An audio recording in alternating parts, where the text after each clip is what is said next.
The keys to the two lake houses were brass, polished smooth by decades of summers. The key to the Caretaker Lodge had been sealed inside a sandwich bag and labeled in Evelyn Vale's handwriting. Back door. Front sticks. Caroline took the cedar house before the coffee had finished dripping. Elise always liked the white cottage, she said, sliding the appropriate envelope across their grandmother's kitchen table. And obviously I'm the one who can keep up the main house. Nora looked at the sandwich bag in front of her.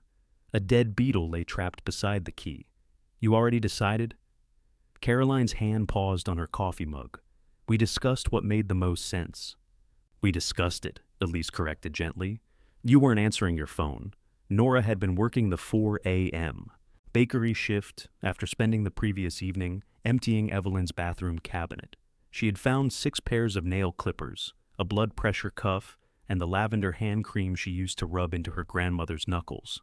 Across the table, Caroline gathered the lake house keys into her palm. So you two keep the houses, Nora said, and I get the closed Caretaker Lodge across the road. Elise gave her a fragile smile. It has more rooms. The coffee machine hissed into the silence. Nora stared past them through the dining room windows.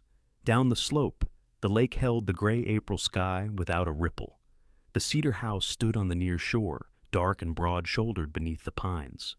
Next to it, the white cottage looked freshly scrubbed, even though nobody had opened it since October.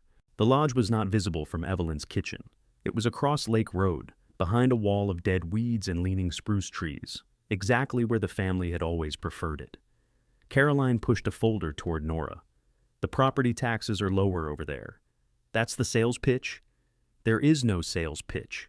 Grandma left instructions for an equal division. She left 3 properties to the 3 of us. And we are 3 people, Caroline said. This doesn't have to turn into a production. Caroline had worn black trousers and a cream blouse to sort their grandmother's estate. Her dark hair was pulled into a twist so neat that Nora suspected grief itself had been told to wait in the car. She had also brought color-coded stickers for the furniture. Elise, in an oversized cardigan, was picking a loose thread from her cuff. She had cried through the funeral and then apologized to everyone for crying, including the man from the funeral home. Nora had not cried at all. She had stood beside Evelyn's casket with the alarming sensation that she had forgotten something on the stove. What does equal mean? Nora asked. Caroline exhaled through her nose. It means we each take 1 property. The cedar house needs a new roof. The cottage dock is listing. The lodge has more land. The lodge has a gravel parking lot and a ditch. Land is land. Then you take it. Elise looked at Caroline. Caroline looked toward the window. That was the answer. Nora leaned back in Evelyn's chair. The vinyl cushion made a small, rude sound. For one disloyal second, she almost laughed. The 3 properties had never been spoken of as equals. The cedar house was the Vale house, capital letters implied. It had the stone fireplace, the screened porch, and a hall lined with photographs of sunburned relatives holding fish. The white cottage had been built later for guests and eventually claimed by whichever branch of the family arrived first on holiday weekends. The lodge was where wet sheets went, where broken chairs went, where you knocked if a toilet backed up. It had been empty for 11 years. I haven't even been inside, Nora said.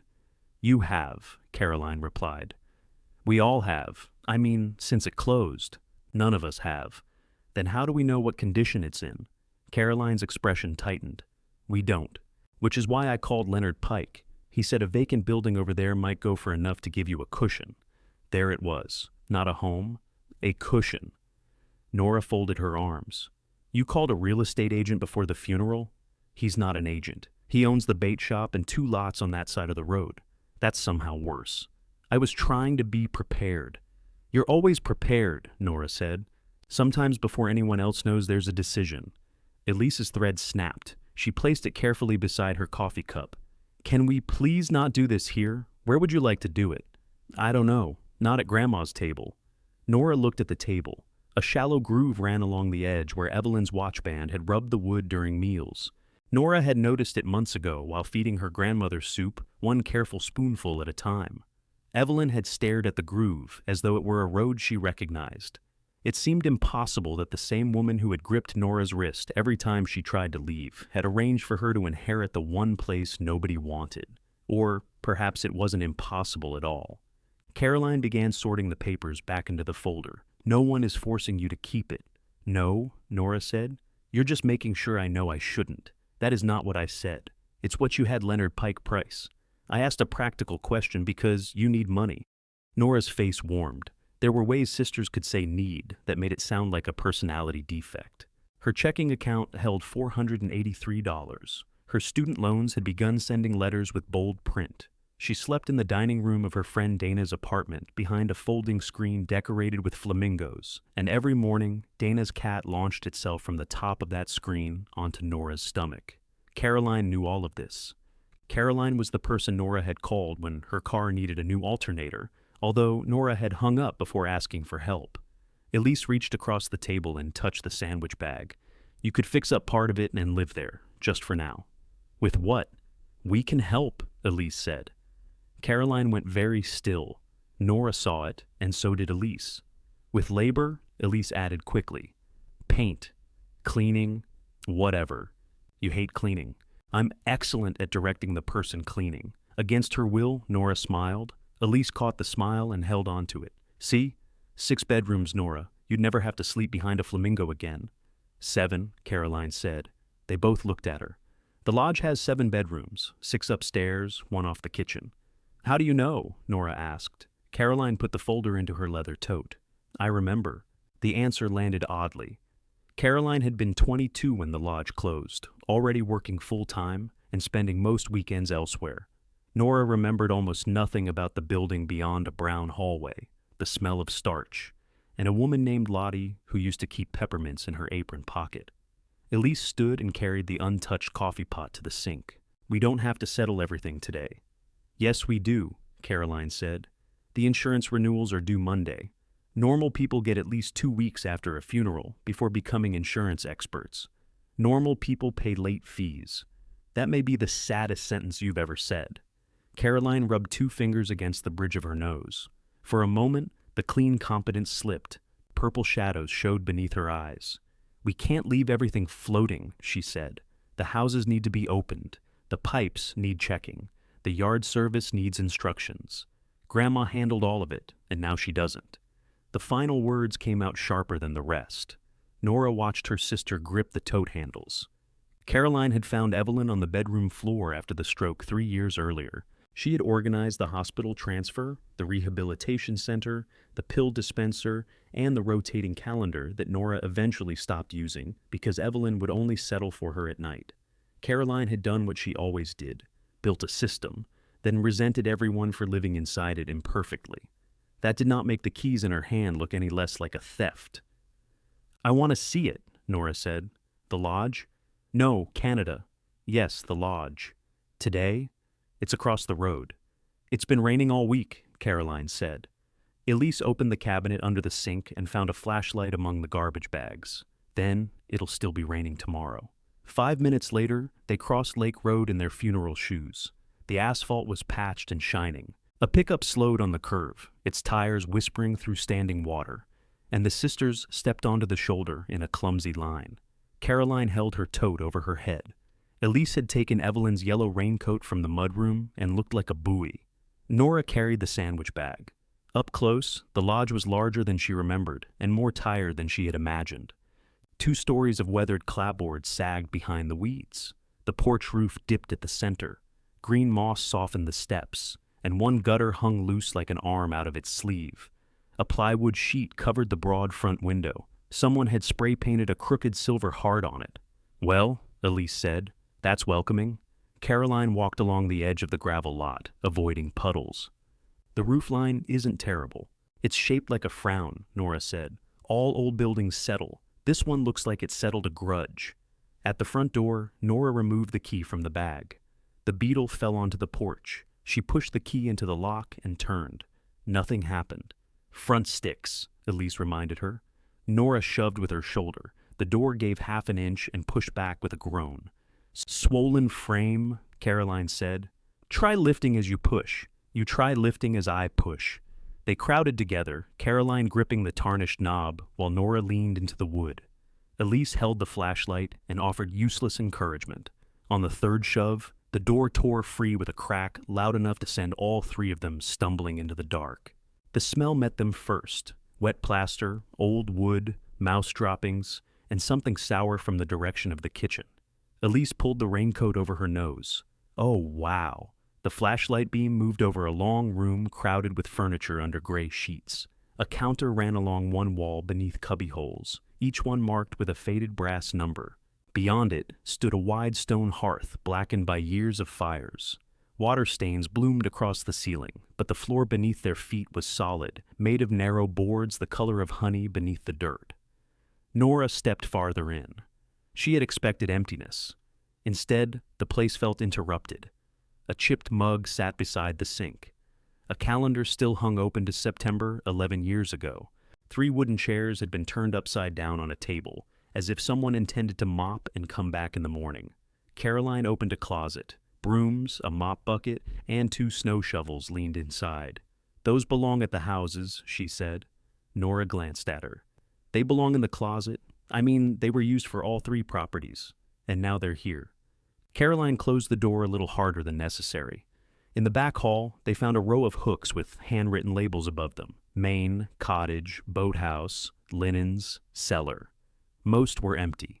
Caroline reached automatically toward the one marked Main, then let her hand fall when she saw Nora watching. Rain tapped the roof. Somewhere inside the wall, something scratched twice and went quiet. Elise shone the flashlight up the staircase. "Should we look?" Caroline checked her watch. "I have to meet the funeral director at 3. You scheduled an appointment after this?" "I scheduled this before that." "Of course you did." Nora barely heard them. At the foot of the stairs was a square doorway covered by a flowered curtain. She pulled it aside and found the downstairs bedroom. The room was small, hardly larger than Dana's dining room. A rusted iron bed frame stood against one wall. A narrow dresser sagged beneath a mirror, gone black at the edges. Unlike the common room, the window had no plywood over it. Light came through the filthy glass and fell across peeling wallpaper printed with tiny green leaves. On the sill sat a blue jar. Nora picked it up. The lid resisted, then opened with a metallic pop. Inside were peppermints fused together by age into one red striped stone. "Lottie," she said. Elise appeared in the doorway. "What?" "The woman who worked here. She used to give us these. I remember her." "Do you?" Elise considered the jar. "I remember you following her around. You cried when she went home once." Nora turned toward her. "I did not." "You absolutely did. You sat under Grandma's dining table and refused pie. That doesn't sound like me. You were dramatic. I'm still dramatic. Now you eat pie." Behind Elise, Caroline said, "We need to go." She was not looking at the peppermints. She was looking at the walls, the iron bed, the narrow rectangle of light on the floor. Her face had changed again, though Nora could not name how. "You really remember this room," Nora said. Caroline adjusted the tote on her shoulder. "I remember the building." "What aren't you saying?" "Nothing." Caroline. But Caroline had already stepped back into the hall. Elise followed, carrying the flashlight with her, and the room dimmed. Nora remained beside the bed, listening to her sisters make their way toward the front door. She should go with them. She should let Leonard Pike make his offer, take whatever money the place could produce, and rent a room with a door. She should choose the practical thing before Caroline chose it for her. Instead, Nora set the blue jar on the dresser. "I'm staying here tonight," she called. The lodge went silent. Then Caroline's voice came from the common room. "No, you're not." Caroline came back down the hall, moving quickly enough that her shoulder struck the wall. A small puff of plaster dust fell onto her cream blouse. Nora looked at it. "The lodge disagrees. There's no heat. I have blankets. There may not be electricity. I have the yellow flashlight." Elise held it against her chest. "You don't, technically." Caroline stepped into the bedroom and took the blue jar from the dresser. She gave it one distracted glance before setting it back exactly where Nora had found it. "This isn't funny. We don't know if the water is safe. We don't know if the furnace works. There could be mold. There's definitely mold. Animals. Almost certainly. The ceiling could come down." Nora looked up. "Not this ceiling. You cannot know that. Neither could Caroline. But uncertainty always made her sound more certain. Nora remembered her announcing in the rehabilitation center that Evelyn would regain movement in her left hand if everyone followed the therapist's instructions. When Evelyn did not, Caroline replaced hope with a stricter schedule. Elise leaned against the doorframe. What if we get her one of those carbon monoxide things? Detectors, Caroline said. And no, it was a suggestion. She has a place to sleep. Nora met Caroline's eyes. You mean Dana's dining room? Yes, I mean a clean, heated apartment where the walls are not producing powder. This is my building, which means you are responsible if you do something reckless in it. If I hurt myself, I'll try not to sue myself. Caroline stared at her for a long second. You're doing this because you're angry. Maybe I'm angry because you think I need permission. The rain had strengthened, beating the roof in uneven bursts. Water clicked into a metal pan somewhere beyond the kitchen. Each drop seemed to wait for the previous one to finish. Elise lowered the flashlight. Can we compromise? No, both sisters said. She made a face. I miss Grandma. It was so simple and badly timed that Nora's anger lost its footing. Elise looked down at the yellow raincoat, pinching the vinyl near the zipper. Evelyn had worn it to shuffle around the garden after storms, collecting branches she was no longer strong enough to carry. Caroline turned away first. I have to go. She walked through the common room, stopping at the front door to look back at Nora. Do not turn on that furnace. I don't know where it is. That isn't reassuring. You said I've been here before. You were 14. The number came out immediately. Nora's head lifted. Caroline's face closed. So you do remember. I remember you being 14. I was 14 for a whole year. You'll have to narrow it down. Caroline shifted her tote higher. I remember Grandma closing the lodge. I remember everyone being upset. That's all. Who was upset? But Caroline stepped outside into the rain. Elise lingered. She's not wrong about the furnace. She's rarely wrong about objects. It's people she has trouble with. That was mean. I know. Elise touched the peppermints through the glass. Are you really staying? Nora looked around the room. In the dim light, the leaf-patterned walls seemed to tremble. Not if the place is going to kill me. Good. But it has to make a credible attempt. Elise sighed. Call me before you do anything stupid. You'll need to be more specific. I don't know. Call me before you do anything. She hugged Nora with the stiff awkwardness of someone embracing around a wet raincoat, then hurried after Caroline. Their car doors slammed one after the other. The engine started, tires crushed over loose gravel, and then Nora was alone. The quiet changed when there was nobody left to perform for. She stood in the common room and listened. Rain on the roof, water in the pan, a low electric hum she had not noticed before. Electric hum. Nora found the wall switches near the counter and pressed the first. Nothing. The second produced a weak amber glow from a fixture above the cubby holes. 2 dead moths were visible inside the glass globe. Okay, she whispered. The third switch lit the back hall. The fourth made a harsh buzzing sound and emitted a blue spark. Nora slapped it off. Less okay. She took pictures of every room on the ground floor, partly for evidence and partly because the camera flash exposed things the weak lights did not.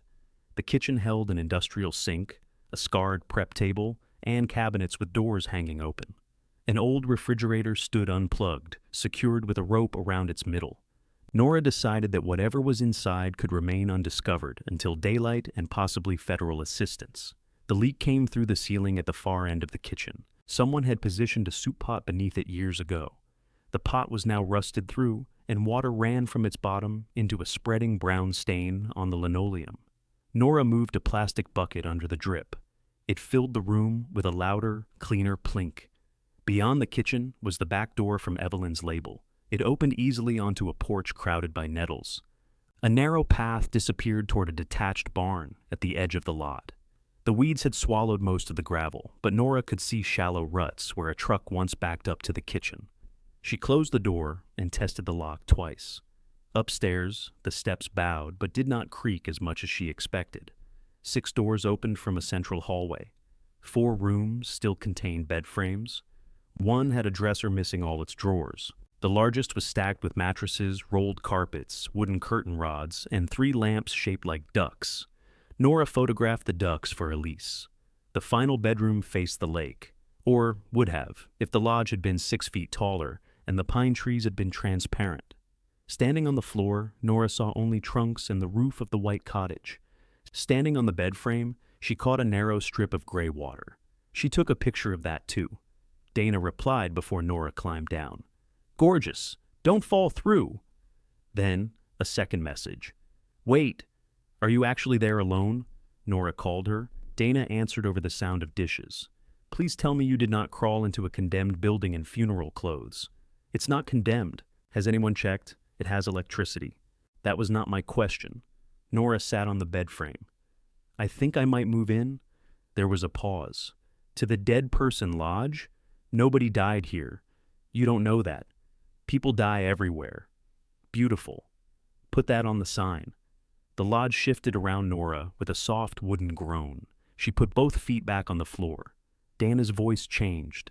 Hey, is this about me asking when you thought you might find a room?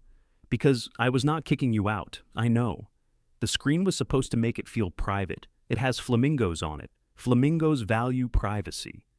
Nora closed her eyes. Dana had never once complained about the boxes under the table, or Nora coming home at noon smelling like sugar and fryer oil. But Dana had begun eating breakfast standing at the kitchen counter because her dining table was Nora's desk. Her generosity had acquired careful roots around the apartment. I can't keep living in your dining room, Nora said. You also can't die of hantavirus to prove you're independent. I'll wear a mask. That solves almost one of the problems. I'm not moving tonight. I'm just looking. You swear? Nora watched water crawl down the inside of the window in a thin, wavering line. I swear I won't sleep here unless it's safe enough. That sentence has a trapdoor in it. It's the best I can offer. Dana arrived 40 minutes later, wearing rubber boots and carrying 2 coffees, a pack of dust masks, and a tire iron. What's that for? Nora asked. Raccoons. You're going to change a raccoon's tire? I panicked at the car. Dana was 30, broad-shouldered, and perpetually dressed as though she might be asked to help someone move a couch. Her curly hair was tied up with a green bandana, and her cheeks were pink from the cold. She stood just inside the lodge, sniffed once, then handed Nora a mask. It smells like the basement of a church. That's weirdly accurate. Are we allowed to be here? I own it. Dana lowered the coffee. You own this? I told you Grandma left me the lodge. You said lodge. I pictured 2 rooms and a canoe nailed over a doorway. This is a small haunted hotel. It is not haunted. A thud came from upstairs. Dana raised the tire iron. One of the duck lamps probably fell over, Nora said. You left out the ducks. They spent the next hour making a cautious circuit. Dana checked each room by shouting, "Human adult coming in," before opening the door. Nothing answered.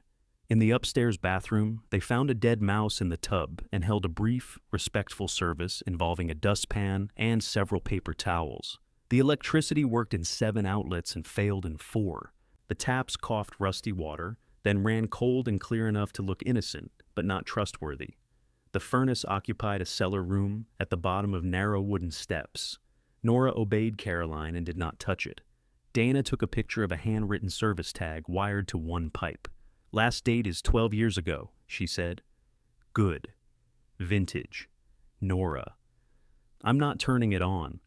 The downstairs bedroom had no visible leak, no animal nests, and one outlet that worked. Dana pressed both palms against the ceiling as though she could assess it by touch. You could maybe clean this room, she said reluctantly. That sounded almost like approval. It was not. It was an observation made under protest. By dusk, they had opened 2 windows, swept the common room, and filled 7 contractor bags. Nora changed out of her funeral clothes and into borrowed sweatpants from Dana's trunk. They cleared the rusted bed frame from the downstairs room and stood the blue peppermint jar on the windowsill. A small patch of clean floor appeared beneath the dirt. It was not much, 4 feet by 3 perhaps, but Nora could see the grain of the wood and the tiny square nails holding it down. Dana crouched beside her. That's pretty. Don't sound surprised. I'm surprised by everything today. Headlights swept across the boarded front window. Both women froze. A truck pulled into the gravel lot and stopped. The driver left the engine running. Through a gap beside the plywood, Nora saw the shape of a man in a baseball cap, looking toward the lodge. Dana reached for the tire iron. The man climbed out slowly, holding both hands away from his body. Hello? He called through the rain. Anybody in there? Nora went to the door, but kept the chain latched. Yes? He stepped into the porch light. He was in his early 60s with a silver beard, a canvas jacket darkened by rain, and an expression that was more worried than threatening. "My name's Calvin Price," he said. "I saw the lights." Nora waited. Calvin looked past her into the common room. His gaze found the numbered cubbyholes, the stone hearth, and the open closet. Then he removed his cap. "Is Evelyn back?" he asked. Nora's hand tightened around the door. "No," she said. "Evelyn's dead." The man closed his eyes. For several seconds he stood bareheaded in the rain, as though this was the place he had come to hear it. Calvin opened his eyes and put his cap back on. "When?" "Tuesday," Nora said. "The funeral was this morning. I was in Duluth all week. My sister had a knee replaced." He looked embarrassed, as if knee surgery were a poor excuse for missing a death. "I don't take the paper anymore." Dana appeared behind Nora with the tire iron resting against her leg. Calvin noticed it. "You expecting lug nuts?" "Raccoons." He nodded as though that made sense. "They get bold after dark." Nora unlatched the chain. "Why did you think Evelyn was here?" "I didn't exactly.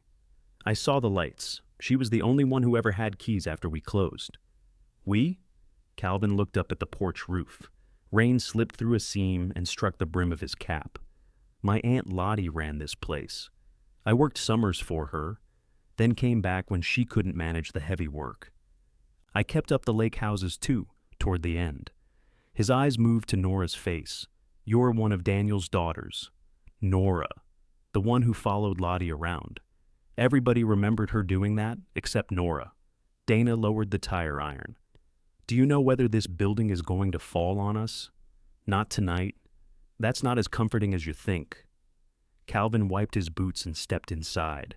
He did not stand in the common room staring as Nora and her sisters had. He reached behind the counter, found a switch hidden beneath a cubbyhole, and turned on 3 wall sconces that threw a warm amber light toward the hearth. Dana pointed at him. "That was unsettling. Switch has always been there." "Exactly.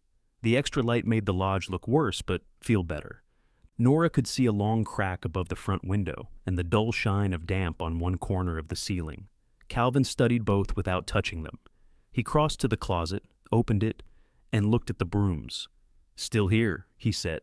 "Caroline wants them." "Of course she does." Nora stared. "You remember Caroline?"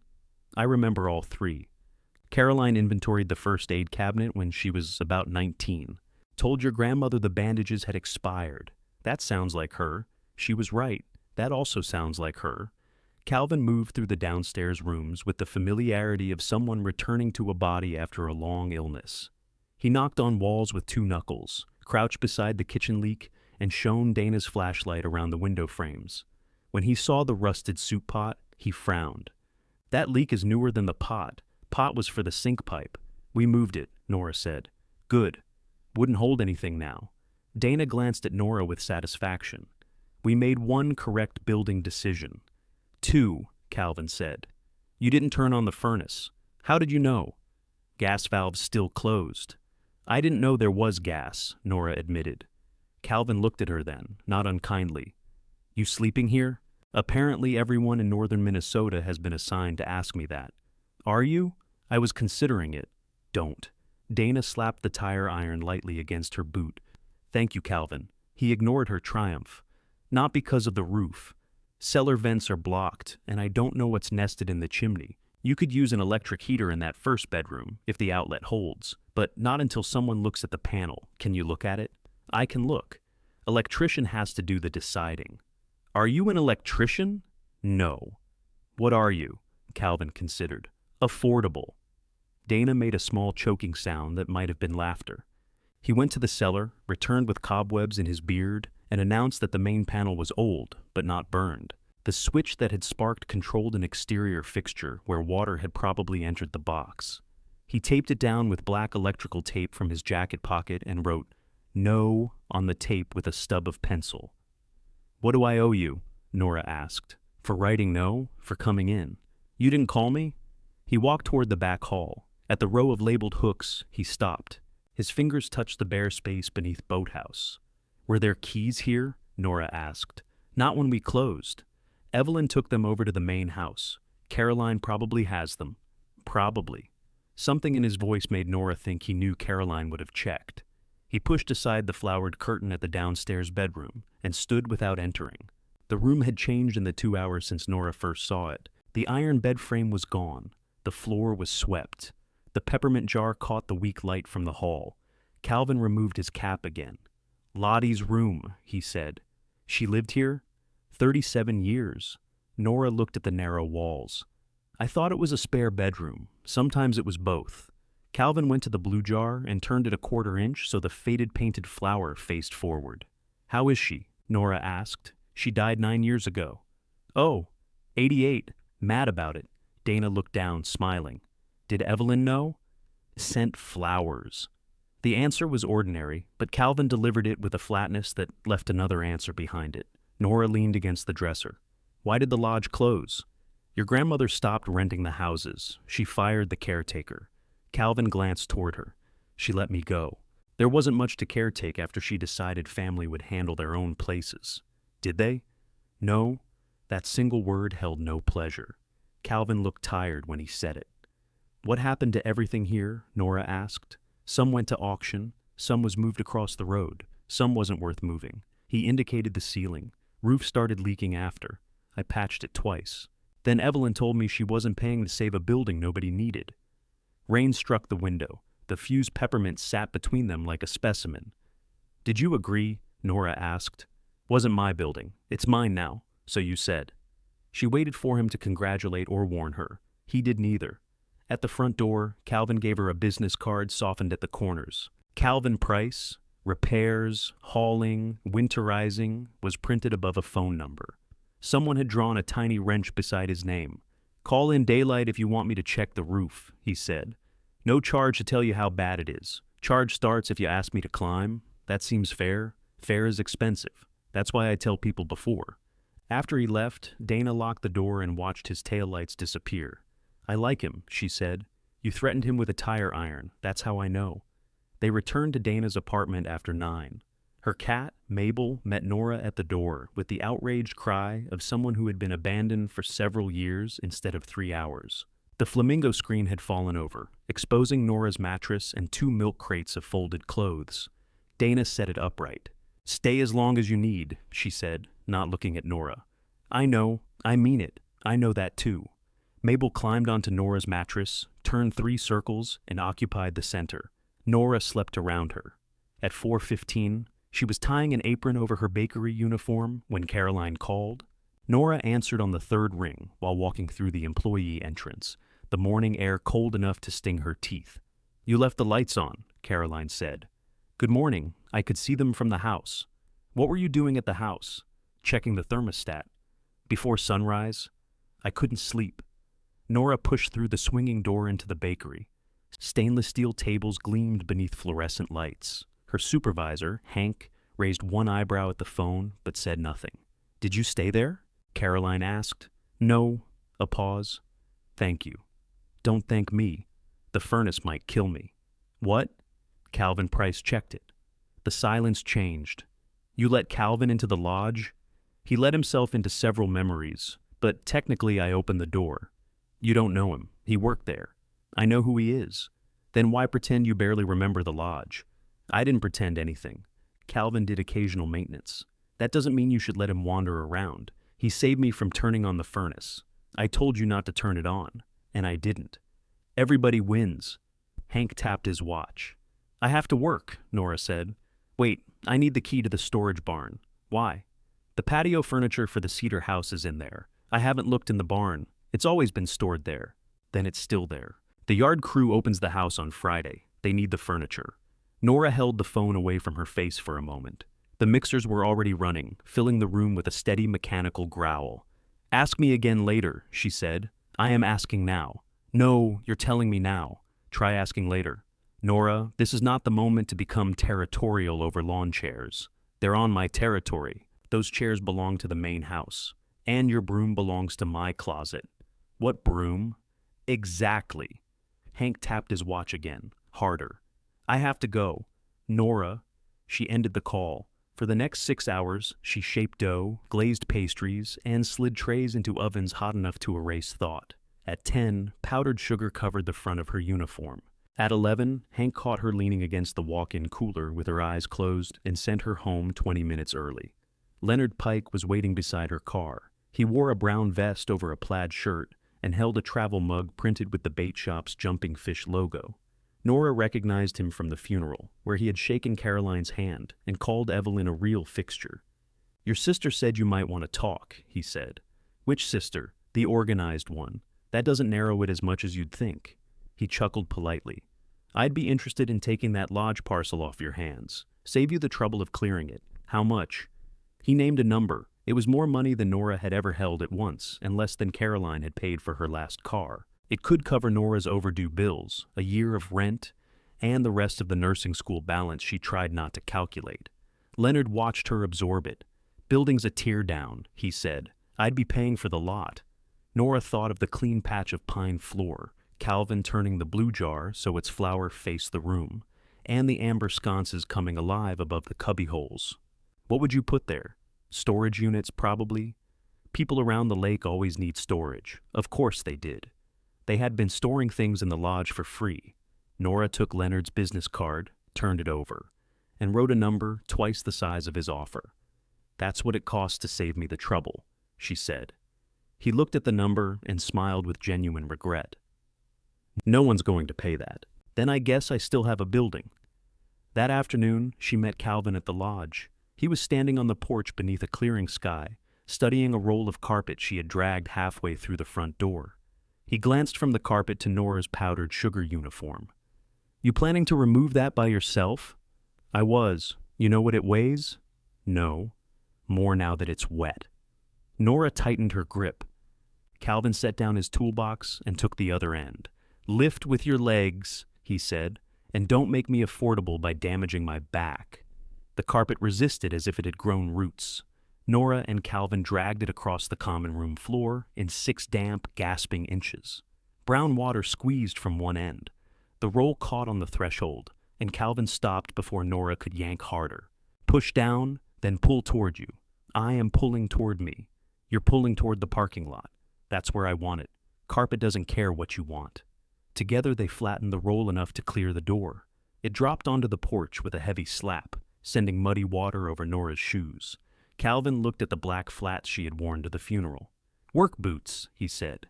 "I own boots. Those aren't boots. They were before we started." They shoved the carpet down the steps, where it unrolled itself halfway across the gravel, like a tongue. Beneath it, the pine floor was dark with moisture. Nora crouched and pressed her fingertips to the boards. "Is that rot?" "That's dirt." "Good. And some rot." She looked up. Calvin pointed to a soft patch near the boarded window. "Water came in under the sill. Don't put anything heavy there until I open it up." "How much does opening it up cost?" "Depends what it says when I ask." "You talk to floors?" "Floors are clear. People hide things." Nora sat back on her heels. "You're going to be difficult, aren't you? I'm affordable. Pleasant is extra." Calvin carried an extension ladder from his truck and leaned it against the front corner. He tested each rung, then looked at the porch roof. "You own work gloves?" Nora held up her bare hands. "Those aren't gloves either." He gave her a spare pair from his toolbox. They were too large and smelled faintly of gasoline. Nora stabilized the ladder while he climbed. From the ground, the porch roof looked steep. From the sound Calvin made when he reached the eaves, it looked worse from above. "How bad?" she called.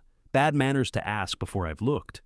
He moved carefully along the edge, pressing shingles with the heel of his hand. The roof dipped beneath his weight, but did not collapse.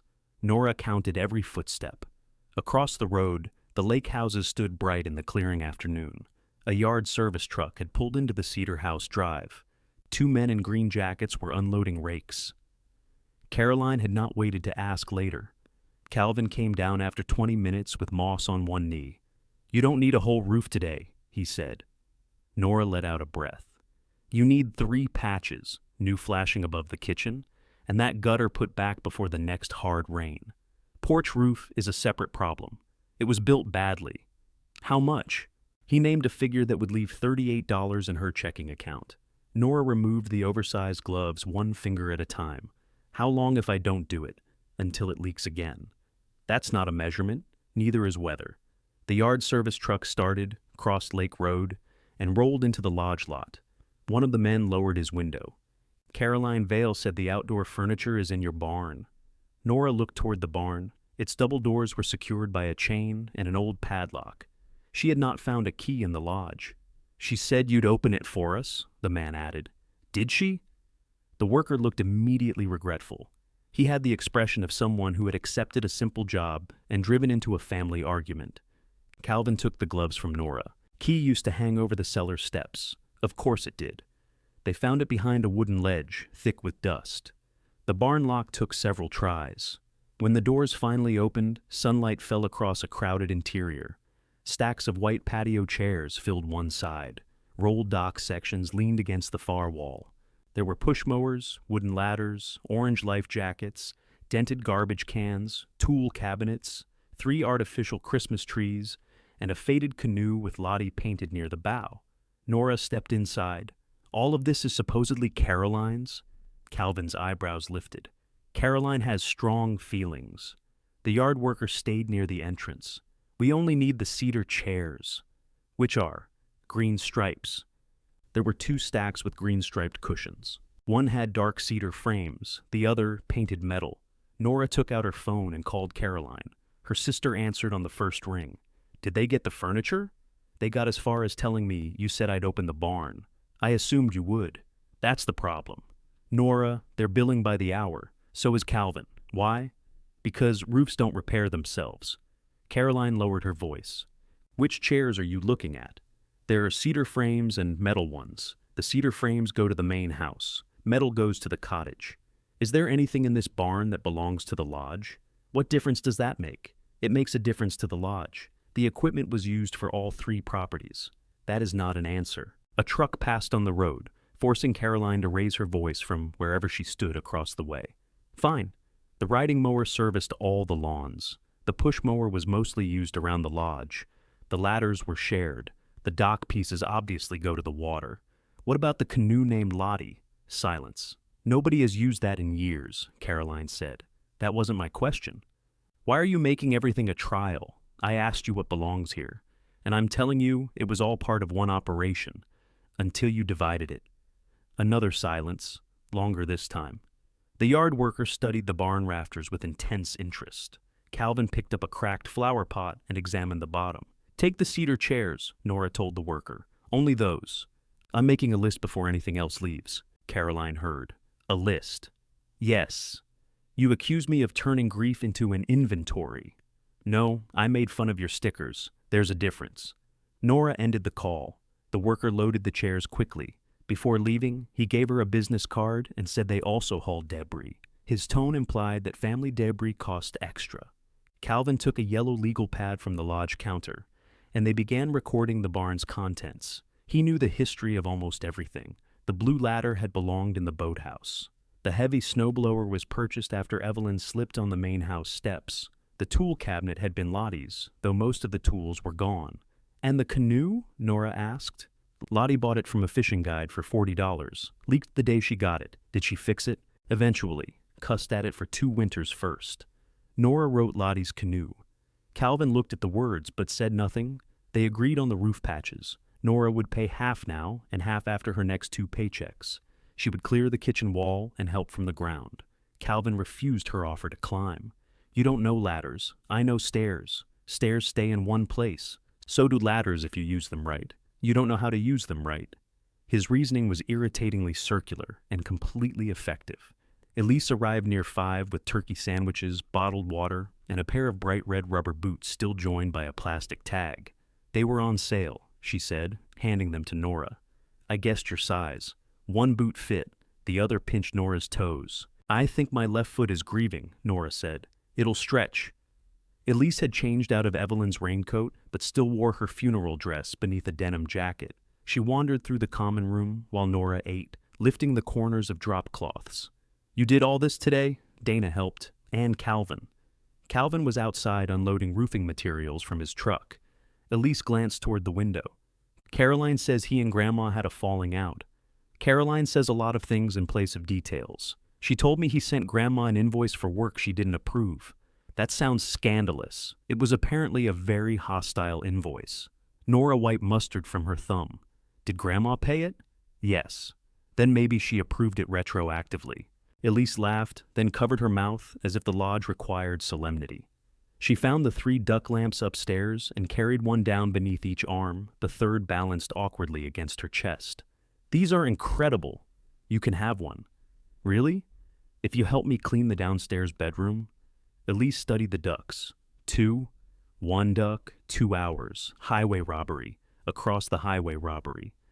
They carried the rusted bed frame to the barn, washed the walls with vinegar, and peeled loose strips of wallpaper from behind the dresser. Elise worked hard for 20 minutes, complained for 5, then worked hard again. She played old soul music from her phone and danced with the mop in a way that would have made Caroline stop the music on principle. When Nora went to refill the bucket, she returned to find Elise sitting on the floor, staring at a pale rectangle on the wall where a picture had once hung. "You okay? I told Mark I inherited the cottage," Elise said. Nora set down the bucket. "You're still talking to Mark?" he calls. "Do you answer?" "Sometimes." Mark had moved out of Elise's apartment 3 months earlier, after 7 years of being almost ready to get married. He had taken the expensive coffee maker and left 2 boxes of camping equipment. "What did he say?" Nora asked. "He said maybe this was the fresh start we needed." "We? I know. You inherited it. Not him. I know that too." Elise scrubbed the same section of floor until Nora gently took the brush from her. At dusk, she left with 1 duck lamp and the red rubber boots she insisted Nora was not allowed to reject. Calvin finished covering the kitchen leak with a temporary patch and promised to return the next morning. Nora stood alone on the porch after his truck disappeared. The air smelled washed clean. Across the road, lights glowed inside the cedar house. Caroline moved past one of the windows, a dark shape carrying something from room to room. Dana arrived with Nora's borrowed mattress strapped to the roof of her car. "You said you weren't moving tonight?" she called through the open window. "I said I wasn't sleeping here unless it was safe enough." Dana climbed out. I knew that sentence had a trap door. They wrestled the mattress into Lottie's room, bending it around the narrow doorway. Dana brought clean sheets, 2 lamps, a kettle, and Mabel's favorite blanket, which Mabel had not authorized. As they were plugging in the lamp, someone knocked. Caroline stood outside holding a paper shopping bag. "I brought these," she said.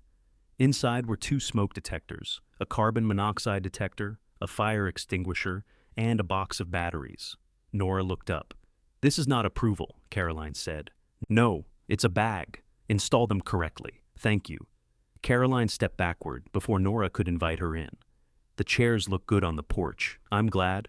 She crossed the gravel lot and the road without another word. Nora installed the detectors. Dana tested each one until the lodge shrieked in 3 different pitches. Then she hugged Nora, made her promise to text at midnight and 6, and drove away. The common room lights seemed farther apart when Nora was alone. She locked both doors, placed the fire extinguisher beside her mattress, and lay beneath 2 blankets wearing a sweatshirt and socks. At 11:48, something moved inside the wall. At 11:52, it moved again. Nora texted Dana. "Safe. Probably mice. Huge improvement over flamingos." She set down her phone and listened to the lodge breathe around her. Just before sleep, a different sound came from the common room. Not scratching, not water. 3 slow knocks, followed by the unmistakable scrape of the front door opening against its swollen frame. Nora sat upright and grabbed the fire extinguisher. The common room was dark beyond the flowered curtain. She had turned off every light except the lamp beside the mattress, and its glow reached only as far as the hall. The front door scraped again. Nora? Caroline. Nora closed her eyes briefly, lowered the extinguisher, then raised it again out of irritation. "What are you doing?" The door wasn't latched. It was locked. It was pretending. Nora stepped into the common room. Caroline stood halfway inside, carrying a folded plaid blanket and an old camping lantern. She had changed into jeans and a navy sweater. Without the cream blouse and precise twist in her hair, she looked less like an executor and more like a tired woman who had crossed a dark road in house slippers. "How did you open it?" "I knocked, then I pushed." "You have a key?" "No. Your deadbolt is going into the gap beside the strike plate." Nora glanced at the extinguisher in her hands. Caroline glanced at it too. "Were you planning to spray me?" "I hadn't selected a method." "Good to know." Wind pressed against the door, making the brass knocker lift and fall 3 times. Caroline pushed it closed, lifted the knob, and leaned her shoulder into the wood until the bolt caught. You need to do that every time. Calvin can fix it tomorrow. Calvin should have fixed it today. Calvin fixed the roof. He patched the roof. Do you want the blanket back? Caroline set it on the counter. It gets colder near dawn. The blanket was red and black wool, edged with satin ribbon worn thin in several places. Nora knew it from the cedar house linen closet. Evelyn used to put it over her knees on the screened porch. Why are you awake? Nora asked. Why are you holding a fire extinguisher like a weapon? Because somebody walked into my locked building at midnight.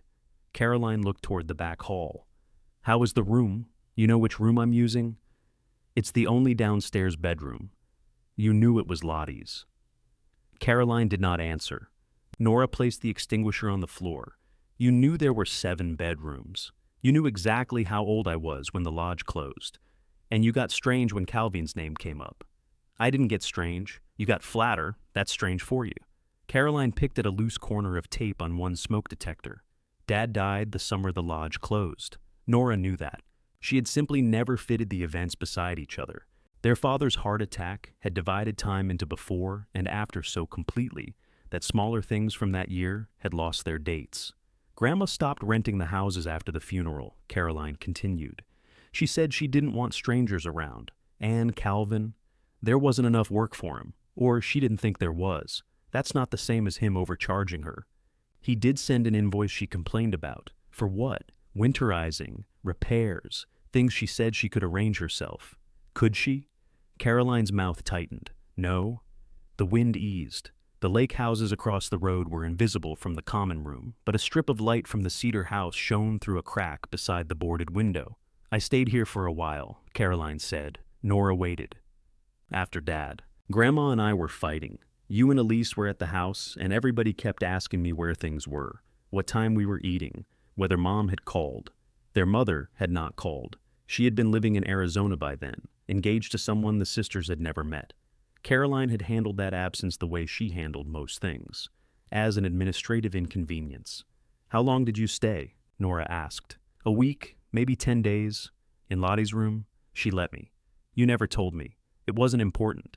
Then why did you hide it?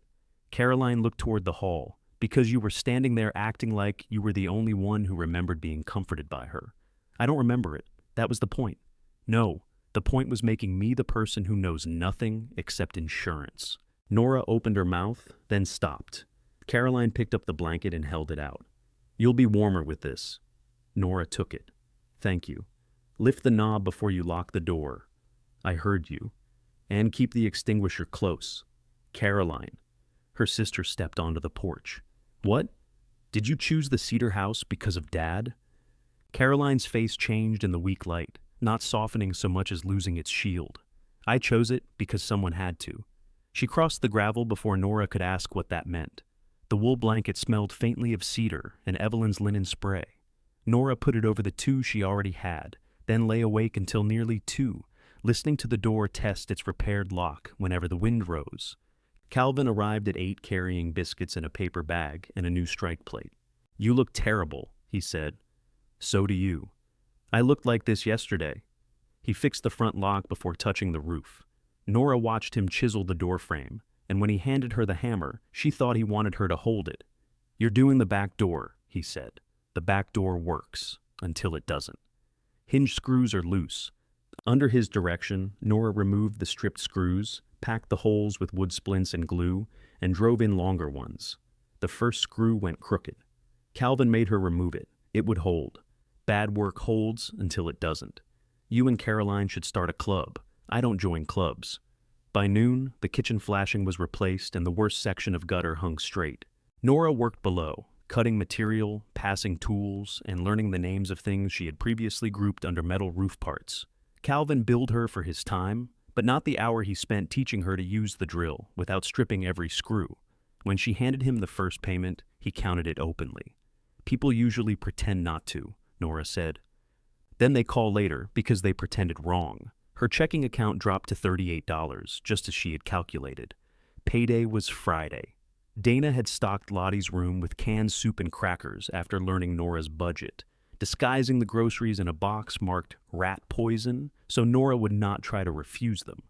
Nora lived at the lodge for 6 days before she admitted she had moved. Her mornings began in darkness. She heated water in the kettle, dressed beside the electric heater, and drove to the bakery with damp hair. Her afternoons belonged to the building. She pulled nails, scrubbed cabinet doors, and sorted the common room furniture into things that could be cleaned, repaired, or carried outside with apologies. The lodge resisted every improvement with a new complaint.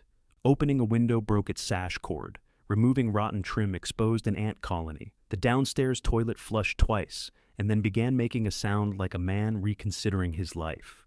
Calvin returned most days, sometimes for paid work, sometimes because he claimed he was driving past. Lake Road did not lead anywhere he needed to go. Dana came after her accounting job with takeout and increasingly specific safety equipment. Elise came twice, once to help wash walls and once to retrieve the metal patio chairs for the white cottage. On the second visit, she worked 40 minutes without mentioning the duck lamp. Caroline did not come inside. She texted, "Propane company will deliver Thursday. They may need access to the back lot." Nora replied, "They may ask." 2 minutes later, Caroline wrote, "May they access the back lot. Thursday?" Nora smiled despite herself. "Yes. Thanks for asking." The delivery driver left deep ruts in the wet gravel. Nora photographed them, but did not send the picture. By Friday, the downstairs bedroom no longer smelled like vinegar. Nora washed the leaf-patterned wallpaper instead of stripping it, and the tiny green leaves emerged from decades of dust. The iron bed frame was too rusted to trust, so Dana found a wooden platform advertised for free and bribed a coworker with pizza to help transport it. Nora's mattress rose from the floor. This minor elevation felt luxurious enough to make her laugh. The common room floor required more work. Calvin cut away the rotten boards beneath the front window, exposing dark joists and a packed nest made of insulation, paper, and one of Evelyn's missing gardening gloves. "Mouse?" Nora asked. "Squirrel. Alive?" "Not recently." They replaced the damaged section with pine boards from the barn. The new wood was pale against the old floor, an obvious rectangle. "It doesn't match," Nora said. "It will." "When?" "After feet, dirt, sun, spilled coffee." So, decades. Or one good family reunion. Nora ran her hand over the smooth patch. Calvin had made her measure and cut the final board. It fit with a small gap on one side, but he did not correct it. In the kitchen, they removed warped cabinet doors and found old labels beneath the layers of grime. Main house breakfast, cottage linens, staff. The sections were empty except for a bottle opener and a stack of paper coasters fused together by damp. "It really supplied everything," Nora said. Calvin knelt to loosen a corroded hinge. That was the job. Caroline talks like the lodge was just storage. For her, it was. What was it for you? He worked the hinge back and forth. "Work," he said. The answer was too quick. Nora let it go. Elise arrived carrying paint samples and shades called Cloud Whisper, Linen Prayer, and August Fog. "They're all white," Nora said. "They are emotionally different whites. I'm not painting the wallpaper." "Not that room." "The common room." "With what money?" Elise placed an envelope on the counter. "My contribution." Inside were $300. Nora pushed it back. "No. You let Dana bring food. Dana labels it poison. I can do that. You need money for the cottage.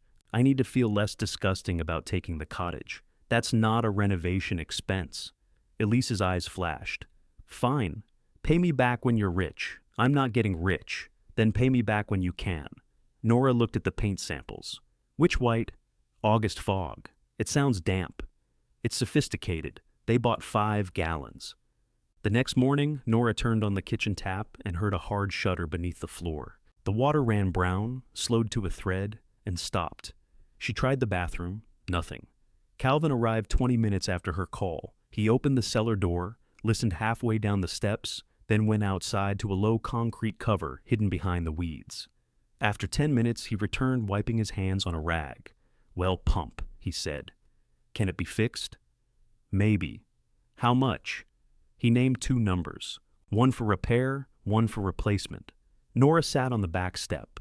The smaller number was more than her next paycheck. The larger one was more than the lodge had cost her so far. Across the road, a sprinkler came on at the cedar house, throwing bright water over the lawn in silver arcs. Calvin followed her gaze. Different well. he said quietly. I know. Nora watched the water darken Caroline's grass. Then she stood, went inside, and took Elise's envelope from the counter. The envelope covered the smaller number, barely. Calvin watched Nora count the bills on the kitchen counter. He did not pretend not to this time either. We try the repair first, she said. I would. And if it fails, we replace it. With what? That question doesn't improve the pump. Your bedside manner is terrible. I don't work beside beds. He drove into town for a pressure switch and returned with a length of pipe, 2 metal fittings, and a receipt Nora inspected more closely than he did. The work took most of the afternoon. She knelt beside him near the concrete cover, passing tools and holding a flashlight while he disconnected wires. The inside of the pump housing smelled of iron and mud. When Calvin opened the old pressure switch, 2 small contacts were blackened almost beyond recognition. This could be it, he said. Could? Machines enjoy suspense.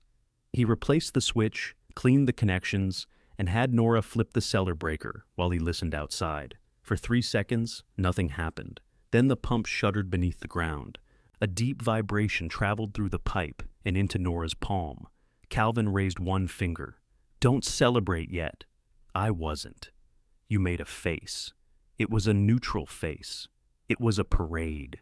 The kitchen tap spat air, then orange water, then a cold, steady stream.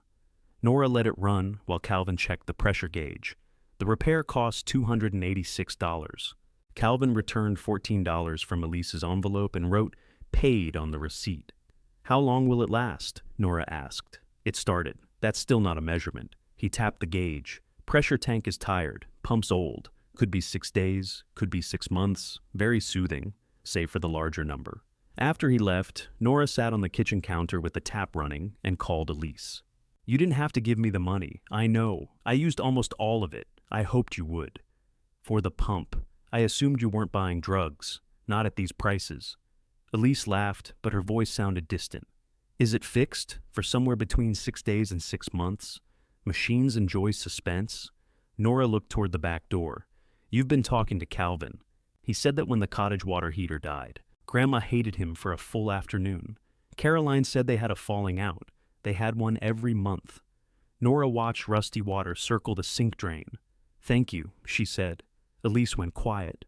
For the money, Nora added, and the paint, and the terrible boots. The boots are excellent. My left foot is numb. Beauty has costs.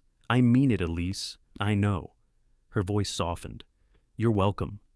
In the background, something thumped, followed by a man's voice too faint to understand.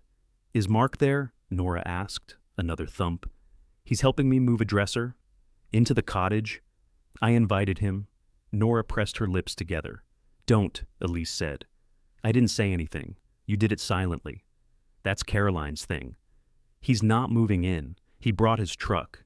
I needed a truck. Calvin has a truck. I don't know Calvin. You inherited 1/4 of his invoice. Elise sighed. Mark and I are trying to be civil. Civil usually has fewer dressers. Nora, fine. I'm grateful, and I'm minding my business. Good. Is it Grandma's dresser? Elise hung up. Nora worked 3 extra bakery shifts that week. Hank had lost a decorator to a grocery store in Bemidji that paid 50 cents more an hour, which he described as betrayal on an industrial scale. Nora arrived before dawn, piped roses onto sheet cakes, and returned to the lodge with sugar under her fingernails. She began listing furniture online, not the good pieces, those she cleaned and pushed against the wall beneath sheets. She sold a dented metal cabinet to a mechanic, 2 oak headboards to a woman who planned to turn them into benches, and all 3 artificial Christmas trees to the same man, who refused to explain why he needed them in May. Each sale produced $20 or $40. Each cleared space exposed another repair. The lodge seemed to understand money only as something passing through. On Saturday, Dana came to paint the common room. Elise arrived late with rollers and Mark's truck, but no Mark. Calvin stopped by to install a shutoff valve and was handed a paintbrush before he could escape. August fog dried white. It's not white, Elise insisted. It has depth. It has a receipt, Nora said. That's its strongest feature. Dana rolled paint over a patched section of wall. Maybe the fog comes later. Calvin studied the open can. Looks white. Elise pointed her brush at him. You repair things. You don't name colors. Good arrangement. Music played from Dana's phone. The numbered cubby holes had been scrubbed but left unpainted, their dark wood standing out against the pale walls. Nora had removed the broken globe from the ceiling fixture and washed 11 years of dead moths into the trash. By late afternoon, the common room looked less abandoned, not finished. The boarded window still swallowed one wall, the hearth needed cleaning, and the furniture sat under drop cloths in the middle. But light moved differently through the space. Nora stood in the doorway with her paint-stiff hands on her hips. Dana joined her. You're making the face. What face? The one Calvin called a parade. It is not a parade. Small civic gathering. A car horn sounded outside. Caroline had stopped at the edge of the lot. She did not get out. Nora walked across the gravel, still holding her brush. The sprinkler company set the cedar system wrong, Caroline said through the open window. It wasn't supposed to be running while your pump was out. I know the wells are separate. I know you know. Then why tell me? Because you were staring at it. Nora glanced back at the lodge. Elise had come onto the porch, pretending to clean a roller while openly watching. Caroline reached into the passenger seat and handed Nora 2 paper grocery bags. Bottled water, she said, and some things from Grandma's pantry that expire soon. The bags contained canned tomatoes, coffee, pasta, dish soap, and enough bottled water to make Nora's shoulder dip. The pump's working. Then save it. Do you want to come in? Caroline looked at the open door. Fresh paint brightened the wall behind it. Calvin crossed the room, carrying a ladder. I have to meet the chimney inspector. You have a chimney inspector? The main house fireplace hasn't been checked. Of course. Caroline put the car in gear. August fog, Nora said. What? The paint color. Caroline looked again. It's white. Nora laughed before she could stop herself. Caroline almost did too. The expression reached one corner of her mouth, then disappeared. Keep the receipts, she said, and drove away. An hour later, an elderly woman in a purple windbreaker walked into the lodge without knocking. Dana reached automatically for a paint tray. Can I help you? The woman ignored her. She had silver hair cut close around her head, and a wooden cane she used more for emphasis than balance. Her gaze traveled from the painted walls to the open closet, then settled on Calvin. You look old, she told him. Bernice, that's my name. Calvin put down the ladder. You look exactly the same. Liar. Who's the little one? Nora was only 3 inches shorter than Calvin. Nora Vale, she said. Bernice studied her face. Daniel's youngest. Apparently Lake Road preserved genealogies more reliably than it preserved roofs.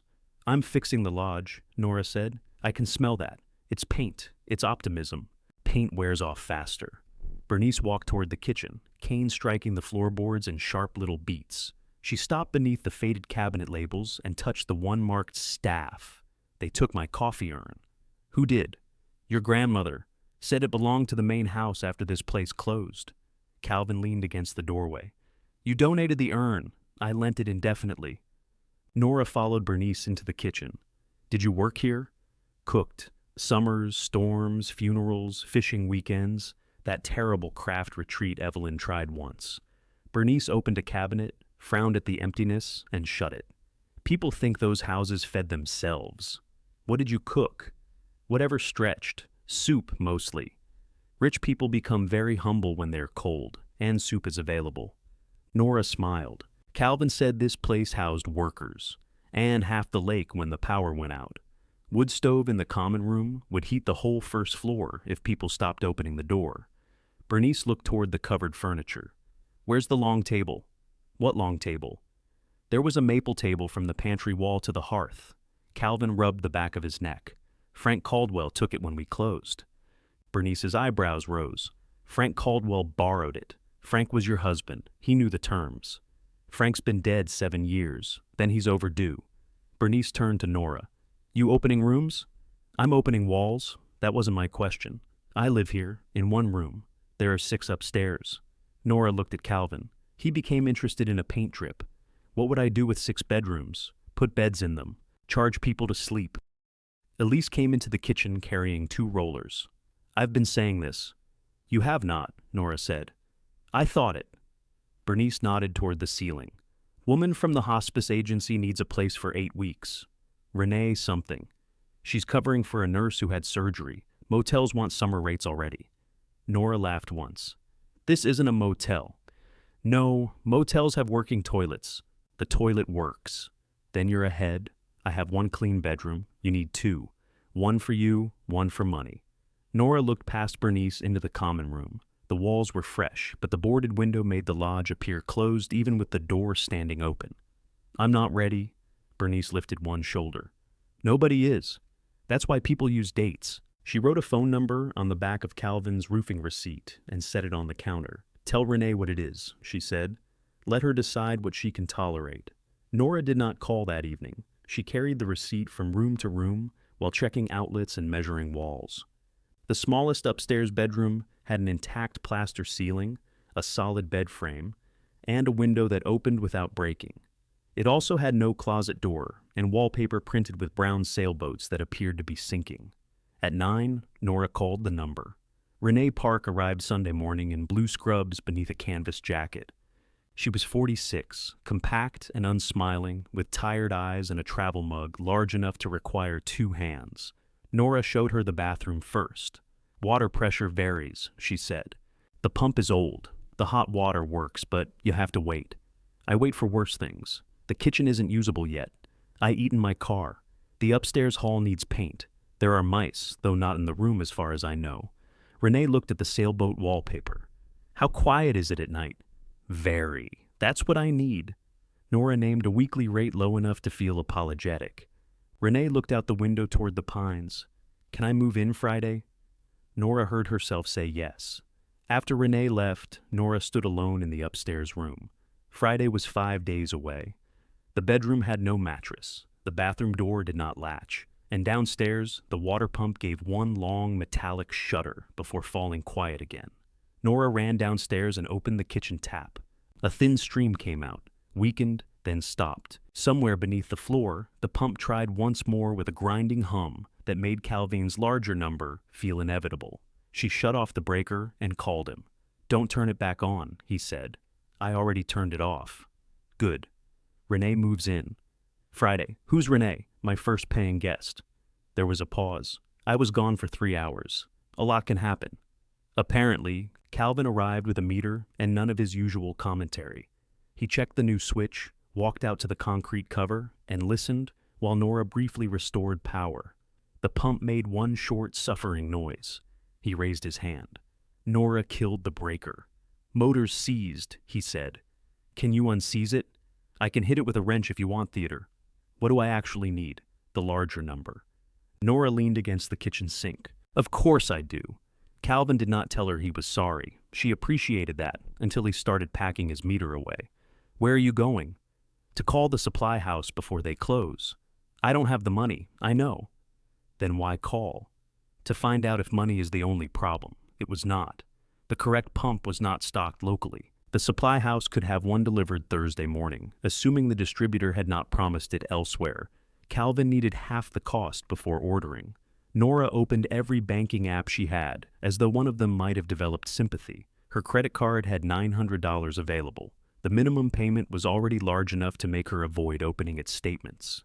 She had $84 from selling furniture, $38 in checking after groceries and gas, and $14 from Elise's envelope sitting beneath a magnet on the refrigerator. The numbers refused to become a pump. She called Renee. I need to be honest with you, Nora said. The water stopped. Renee was driving. A turn signal clicked steadily through the phone. Stopped permanently? Not if I spend money aggressively. Will it be fixed Friday? I'll know tomorrow. If it isn't, you shouldn't move in. Do you need the first week now? Nora closed her eyes. I can't take rent for a room without water. You can take a deposit for a room that will have water. What if it doesn't? You give it back. Renee said this as if returning money were a simple act, not a feat requiring money still to exist. How much were you planning for a deposit? Nora asked. 2 weeks. That closed most of the gap. Nora took the payment. The notification appeared on her phone while Renee was still talking. If the water isn't working by Friday, Nora said, I will personally carry you to the nicest motel in Minnesota. I don't want the nicest motel. I want quiet. You'll get quiet. Good. I sleep during the day. Nora looked toward the ceiling. Calvin's boots were crossing the common room. How do you feel about roofing? I'm reconsidering. The pump was ordered. By Tuesday morning, Nora had found a used full-size mattress from a woman moving to Florida. The woman wanted $200. Nora offered $120 plus the duck lamp Elise had not taken. The woman accepted immediately. That lamp was worth $80, Elise said when she heard. That lamp was worth removing from the building. It was charming. It was wearing a fishing hat. That was the charm. Elise borrowed Mark's truck again. This time Mark came with it. He was tall, clean-shaven, and carried the mattress into the lodge as though he were delivering proof of his usefulness. He hugged Nora too long, told her the building had serious potential, and referred to the white cottage as ours twice. Elise heard both times. Her mouth tightened, but she did not correct him. When Mark went outside for the bed frame, Nora lowered her voice. You said he wasn't moving in. He's not. He thinks the cottage is plural. He's being supportive. He took your coffee maker. We're past the coffee maker. Are you? Elise shoved a fitted sheet into Nora's hands. Make a corner. Mark returned before Nora could answer. Caroline arrived while they were carrying the mattress upstairs. She stood in the common room beside a stack of new towels, looking up at the mattress bent around the stair rail. What is happening? Nora's opening a hotel, Mark called down. No, she isn't, Nora said. Caroline waited until they returned. What is happening? She asked again. I'm renting one room to a hospice aide. Starting when? Friday. This Friday? Those are usually the alarming ones. Caroline looked around. A drop cloth covered the soft section of floor near the front window.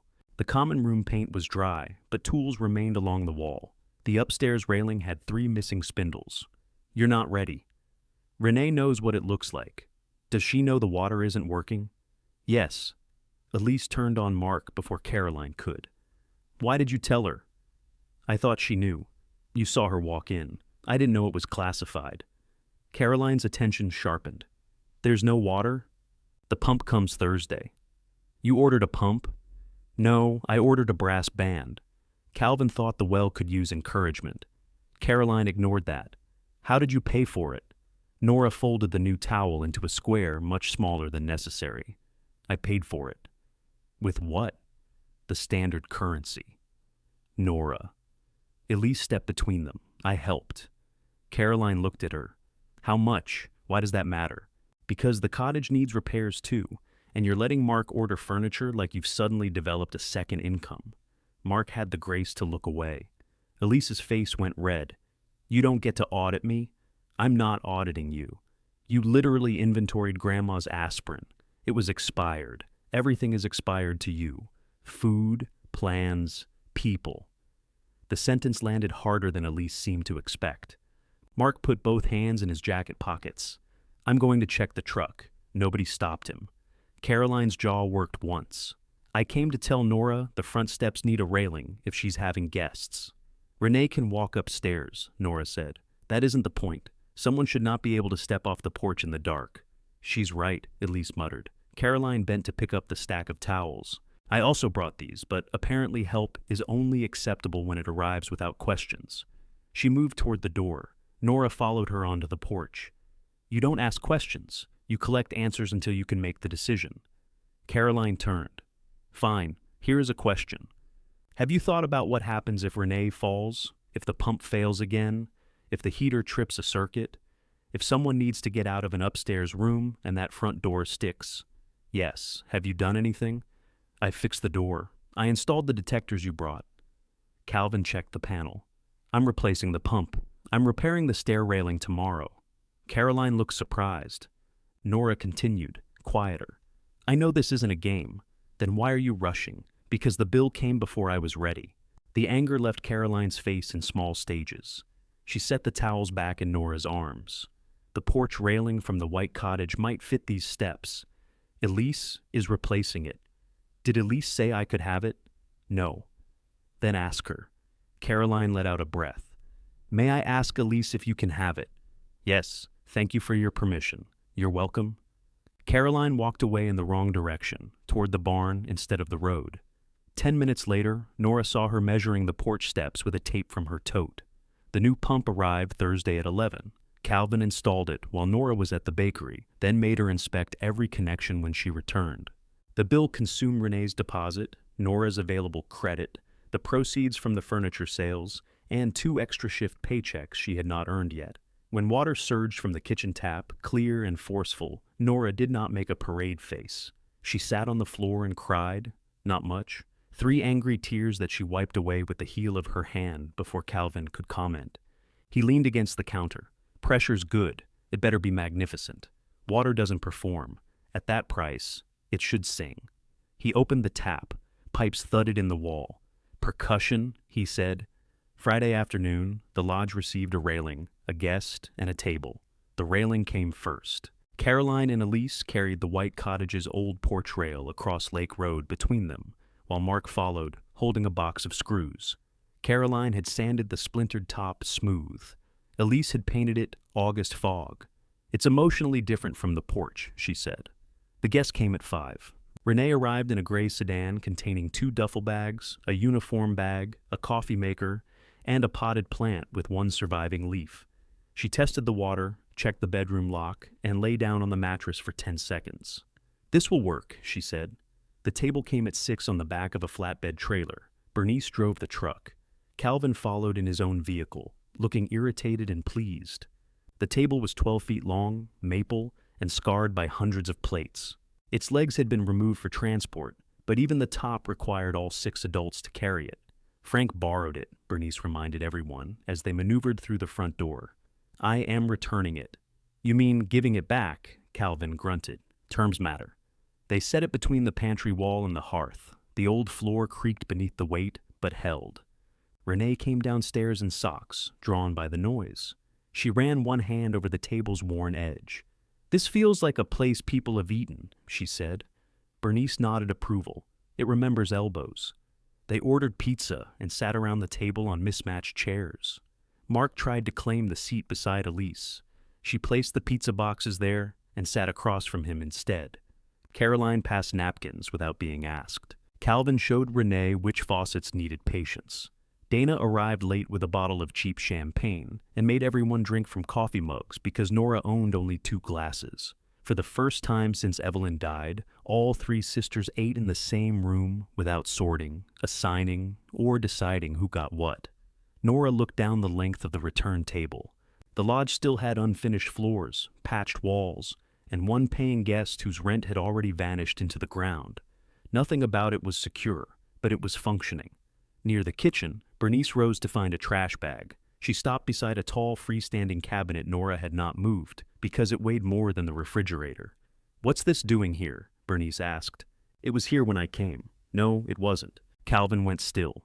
Bernice struck the side of the cabinet with her cane. A hollow metallic sound answered from behind it. There's a door back there, she said. That's the old service pantry. Bernice struck the cabinet again. Hollow, she said. Mark set down his pizza. We can move it. No, Calvin said. The word came out hard enough to stop everyone. Nora looked at him. Why not?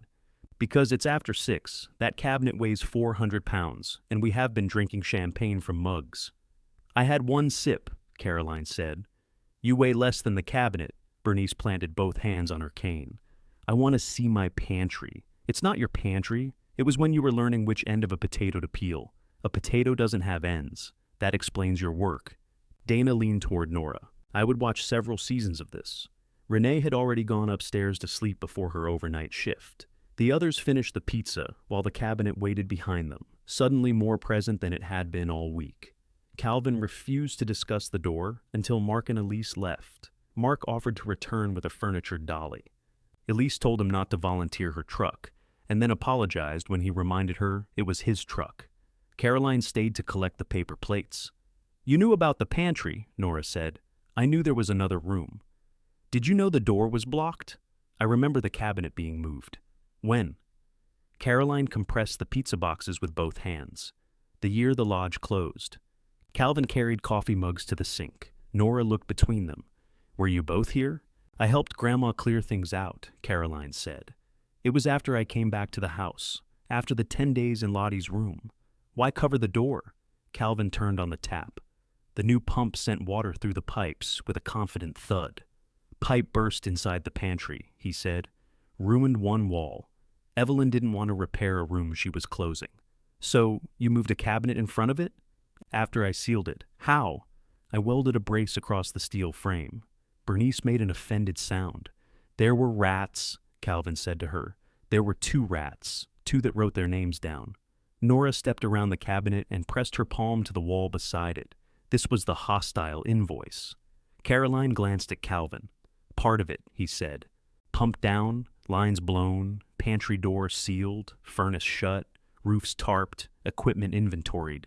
You charge for closing the lodge. I charge for work. And Grandma thought she could arrange it herself. Your grandmother thought paying an invoice meant losing an argument. Caroline gave the crushed boxes another unnecessary push. She complained because you finished before she approved the final amount. She approved the work. She didn't approve what it cost. Those are different. Only after it's done. The old disagreement settled between them, not dramatic enough to explain 11 years of silence and too familiar to have ended kindly. Why didn't you come back? Nora asked Calvin. He dried his hands on a paper towel. I was fired. You could have checked the roof. I did. Twice. And after that? Your grandmother told me to stay off her land. Nora felt a small defensive impulse on Evelyn's behalf, which irritated her. She was grieving. So was I. The answer ended the discussion. They opened the pantry the next morning. Calvin brought a furniture dolly, an angle grinder, respirator masks, and a pry bar. Bernice brought cinnamon rolls. Caroline brought work gloves for everyone except Calvin, who had his own. Dana came because Nora had mentioned power tools. Renee slept through the first hour upstairs while they emptied the cabinet. It contained paint cans, hard and solid, boxes of warped floor tiles, and a stack of chipped dishes marked cottage in black ink. Caroline picked up one plate, read the word, and placed it in the lodge's kitchen without comment. Moving the cabinet revealed a narrow steel door painted the same brown as the wall. A metal bar crossed the frame, welded at both ends. You did that? Dana asked. Calvin put on his face shield.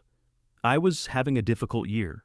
The grinder screamed. Sparks burst across the floor in bright orange arcs. Nora held a fire blanket beneath the cut, while Caroline stood behind her with the extinguisher. When the bar fell away, the door still would not open. Painted shut, Calvin said. Bernice looked disgusted. Hostile paint. They worked a pry bar around the frame until the seal broke with a cracking sound. Cold, stale air moved out of the darkness. The pantry was not large. Shelves lined 3 walls from floor to ceiling. Most were empty. The burst pipe had destroyed the plaster on one side, exposing wooden lath silvered by age. Mason jars, all empty, stood in precise rows beneath dust. A wire basket held wooden clothespins. On the floor sat a 50-pound flour bin, with its lid open and nothing inside but a single petrified walnut. Bernice entered first. My hooks are gone, she said. Calvin switched on a work light. Everything else is gone too. Not everything. At the back of the room, layers of writing covered the pine wall. Names, dates, measurements, jokes, and short notes had been painted or penciled directly onto the boards. Some were faded almost beyond reading. Frank, stop moving my knives. 211 meals, July 4th. Water to porch by midnight. Lottie's name appeared dozens of times, often in blocky blue paint.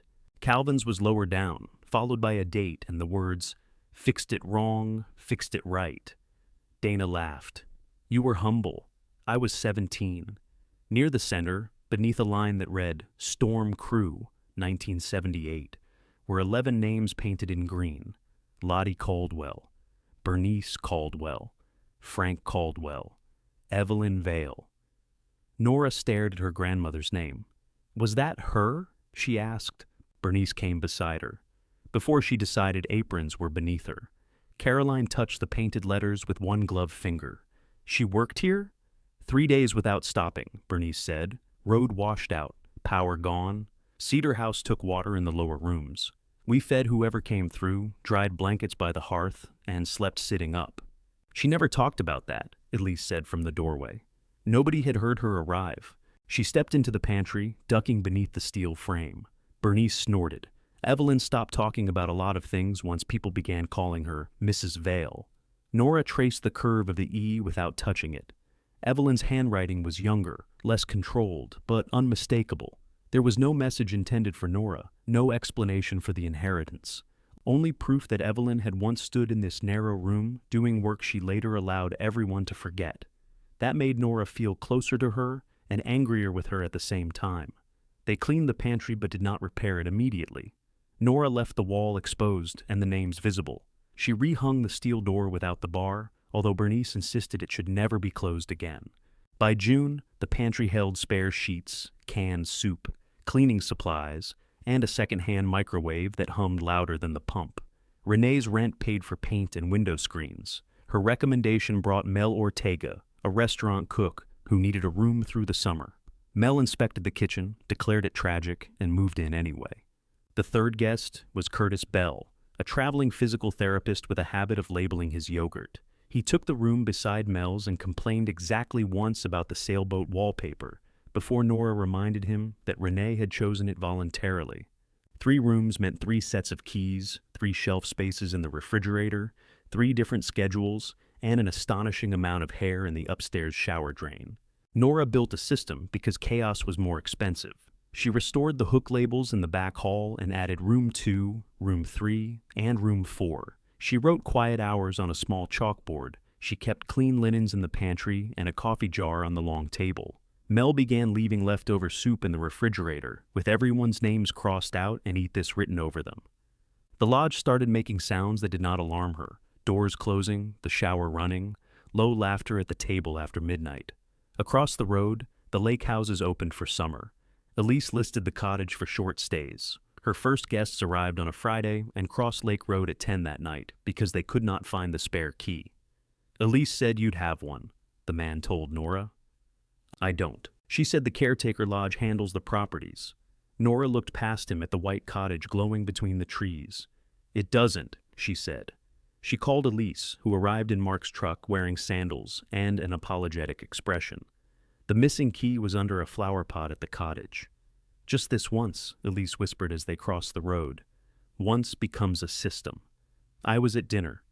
So were your guests until they met me. 2 days later, Caroline texted asking Nora to leave 4 garbage bags and a roll of paper towels on the cedar porch for a family gathering.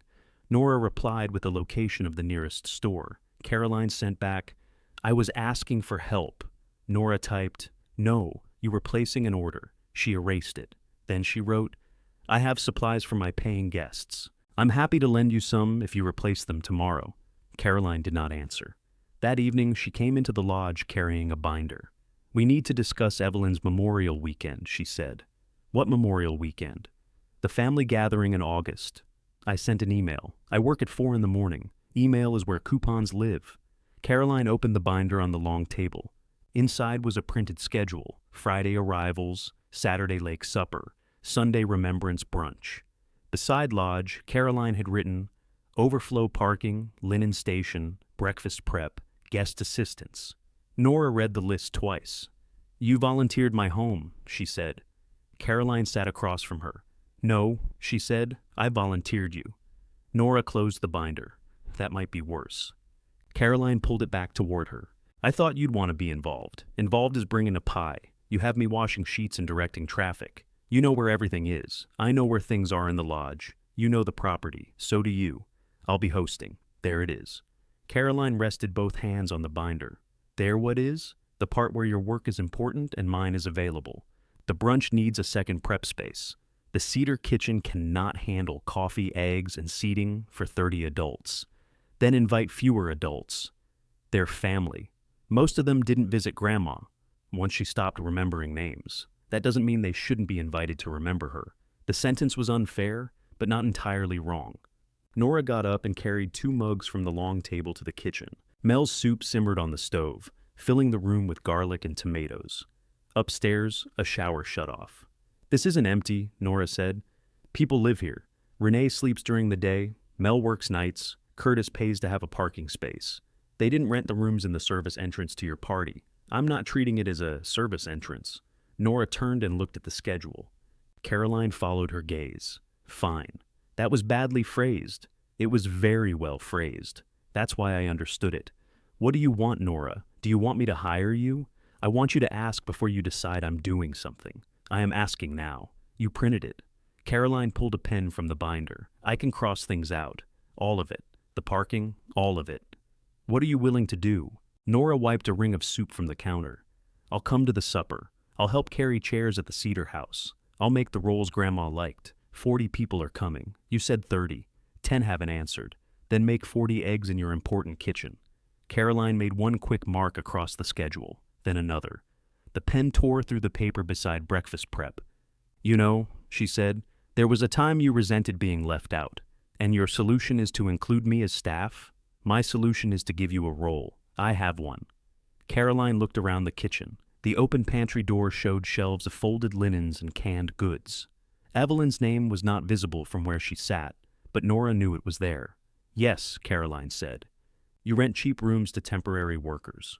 The words were not openly cruel. Caroline was too controlled for that. She made them small instead. Nora leaned both palms on the counter. They have names. I know they have names. Do you? Caroline stood. I came here because I thought we could plan one weekend without turning it into an argument about the inheritance. You planned it alone. The argument arrived stapled. Caroline picked up the binder. Bring the rolls. She left before Nora could tell her not to. The Memorial Weekend occupied Caroline long before it arrived. Cars came and went from the Cedar House.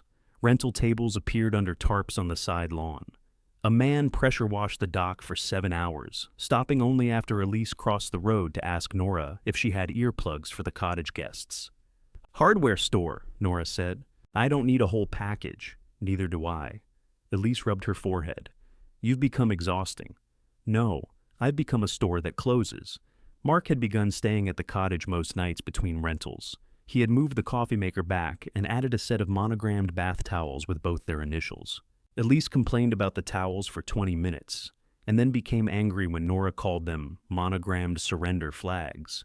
You don't understand what 7 years feels like, Elise said. You're right. You leave before anyone can disappoint you. Nora stared at her. Elise's face softened immediately. I didn't mean you did. I meant you're more independent. No, you meant disposable. That's not what I said. It was very well phrased. Elise recognized Caroline's sentence in Nora's mouth and winced. The morning before the family supper, Nora placed 2 wooden sawhorses across the entrance to the lodge lot. Reserved parking, residence was painted on a board between them. Curtis had made the sign. His lettering was surprisingly elegant. The first relative arrived at 10 and moved a sawhorse aside. Nora came out carrying a laundry basket. You can't park here. Aunt Diane lowered the window of her SUV. She was Evelyn's younger niece, 63, with white sunglasses and a voice that treated every sentence as a stage announcement. Caroline said overflow was across the road. Caroline was mistaken. Diane looked beyond Nora at the nearly empty gravel lot. Mel was at work. Renee had left for her shift. Curtis had taken a weekend assignment 2 towns away. It's empty. It won't be tonight. I'm only staying through brunch. There's parking beside the Cedar House. I just came from there. Then you know where it is. Diane removed her sunglasses. You're Nora. Nora shifted the laundry basket against her hip. That was fast. You look like Daniel. The observation touched an old bruise without warning. Aunt Diane put the SUV in reverse. You could have just said, Caroline didn't ask. I did tell her. I meant to me. She backed out carefully and drove across the road. By noon, the Cedar House lawn held 2 rows of cars. Caroline crossed to the lodge in a sleeveless black dress and flat shoes, carrying no binder. You turned Diane away. I directed her to the event. There are people parked along the road. Then you invited more cars than you have places. I thought we were trying to make this weekend easy. For whom? Caroline's eyes moved to the sawhorses. The lot is empty. My residents work different hours. You keep saying residents as if this is an apartment building. They sleep here. Their sleep matters. And our family doesn't? They're not sleeping in the parking lot. Caroline shut her eyes. For 1 second, Nora saw how tired she was. A strand of hair had escaped near her ear. There was a faint burn on her wrist, probably from the main house oven. Caroline had spent weeks trying to create the kind of gathering Evelyn once produced by making a phone call to the lodge. Nora almost moved the sawhorses. Then Caroline said, You enjoy this. Enjoy what? Having something I need. The pity disappeared. You only notice the lodge when you need something from it, Nora said. She carried the basket inside. The supper began at 6 under white tents beside the cedar house. Nora went because she had promised and because the smell of Evelyn's yeast rolls had filled the lodge kitchen all afternoon until grief became impossible to avoid. She wore a green dress Dana had brought over and carried 3 baskets across Lake Road. Renee helped with one on her way to work. At the Cedar House, relatives Nora had not seen in years kissed her cheek and asked whether she had finished nursing school. Every answer required deciding how much truth a person deserved. The rooms looked smaller with 40 adults inside them. Framed photographs crowded the hall. Evelyn and Daniel on the dock, Caroline holding a fishing rod, Elise asleep in a porch chair, Nora, at 14, standing half outside the picture with wet hair. Nobody had photographed Lottie. The dinner was lovely and imperfect. One pan of potatoes stayed cold in the center. The ice melted faster than Caroline expected. Someone dropped a fork through a gap in the dock. Adults carried chairs, opened wine, and found their own napkins. The absence of a linen station did not destroy the family. Nora began to relax. Aunt Diane asked to see the lodge after dinner. 2 cousins joined her, both in their 40s and curious about the pantry wall Nora had mentioned. Caroline overheard. "There's not much to see," she said. "Nora says it's open again," Diane replied. "Partly. I have 3 rooms rented," Nora said. "To workers," Caroline added. Diane glanced between them. "Workers sleep too." "Of course they do." Caroline smiled tightly. "I only mean it isn't an inn. Nora's making do with what Grandma left her." Nora felt the evening tilt. Elise, standing beside Mark near the fireplace, lowered her wine glass. Caroline continued, speaking to Diane but looking at Nora. "It's good for her. She needed somewhere inexpensive to live, and Grandma knew that. Calvin has done most of the difficult work. Elise and I helped with materials. The little boarding house exists because everyone has been generous." Little boarding house. Around them, conversations thinned. Nora set her plate on the mantel. "Is that what you think happened?" Caroline's smile vanished. "I'm saying none of us did this alone. No. You're saying Grandma gave you a legacy and gave me charity. I did not say that. You didn't have to." Aunt Diane began. "Maybe this isn't." But Nora had spent too many years allowing the timing of other people's comfort to decide when she could speak. "You took the houses that looked like the family," she said to Caroline. "Then you expected the lodge to keep doing what it had always done, store your furniture, hold your tools, wash your linens, feed people when your kitchen got crowded. You didn't preserve the legacy. You selected the part that photographed well and handed me the work." Color rose along Caroline's neck. "And now you think doing work makes you the only person who cared. No. You think because you stayed with Grandma at night, the rest of us abandoned her. I didn't say that. You never have to say anything directly. You stand there looking wounded until everyone else becomes guilty." The room went still. Elise took a step forward. "Caroline." "No," Caroline said. "She wants the truth. The truth is she quit school, moved into Grandma's life, and made being needed the one thing nobody could take from her." Nora could barely hear the lake through the open windows. Caroline's voice broke on the next sentence. "And now she's doing it again." For an instant, neither of them moved. Caroline looked horrified by her own words, but she did not take them back. Nora crossed the room, lifted the empty bread baskets, and carried them outside. Elise followed her onto the porch. "Wait, don't. She's exhausted. So am I. She didn't mean all of it. That's supposed to help?" Nora descended the steps. Music started beneath the tent behind her, too loud and too cheerful. Across the road, the windows of the lodge glowed amber through the pines. Mel was home, sitting at the long table with Bernice, who had apparently arrived carrying a pie. Curtis's car turned into the gravel lot. Renee's plant showed its single stubborn leaf against the upstairs glass. The sawhorses still stood where Nora had placed them. Elise caught her arm at the road. "You're not disposable," she said. Nora pulled free. "Then stop handing me whatever you don't want to carry." Elise remained at the roadside while Nora crossed. No car came. No one called after her. The distance was 40 feet, but by the time Nora reached the lodge lot, she felt as if she had walked far enough to become a different person. Bernice was cutting a rhubarb pie at the long table.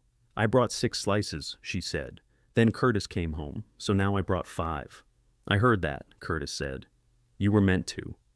Mel sat at one end of the table with his shoes off, rubbing the arch of one foot. He had worked a 12-hour shift and still wore a black kitchen shirt dusted with flour. The smell of burnt sugar clung to him. Nora placed the bread baskets on the counter. "You're back early," Mel said. It was a short memorial. Bernice looked at her face and stopped cutting. Nobody asked what happened. Their restraint was almost worse than curiosity. "I don't want pie," Nora said. Bernice put a slice on a plate. "Then guard this." Nora carried it to the downstairs bedroom. She closed the flowered curtain, sat on the edge of the bed, and listened to voices resume at the table in lowered tones. Caroline's words had followed her across the road. "You made being needed the one thing nobody could take from you."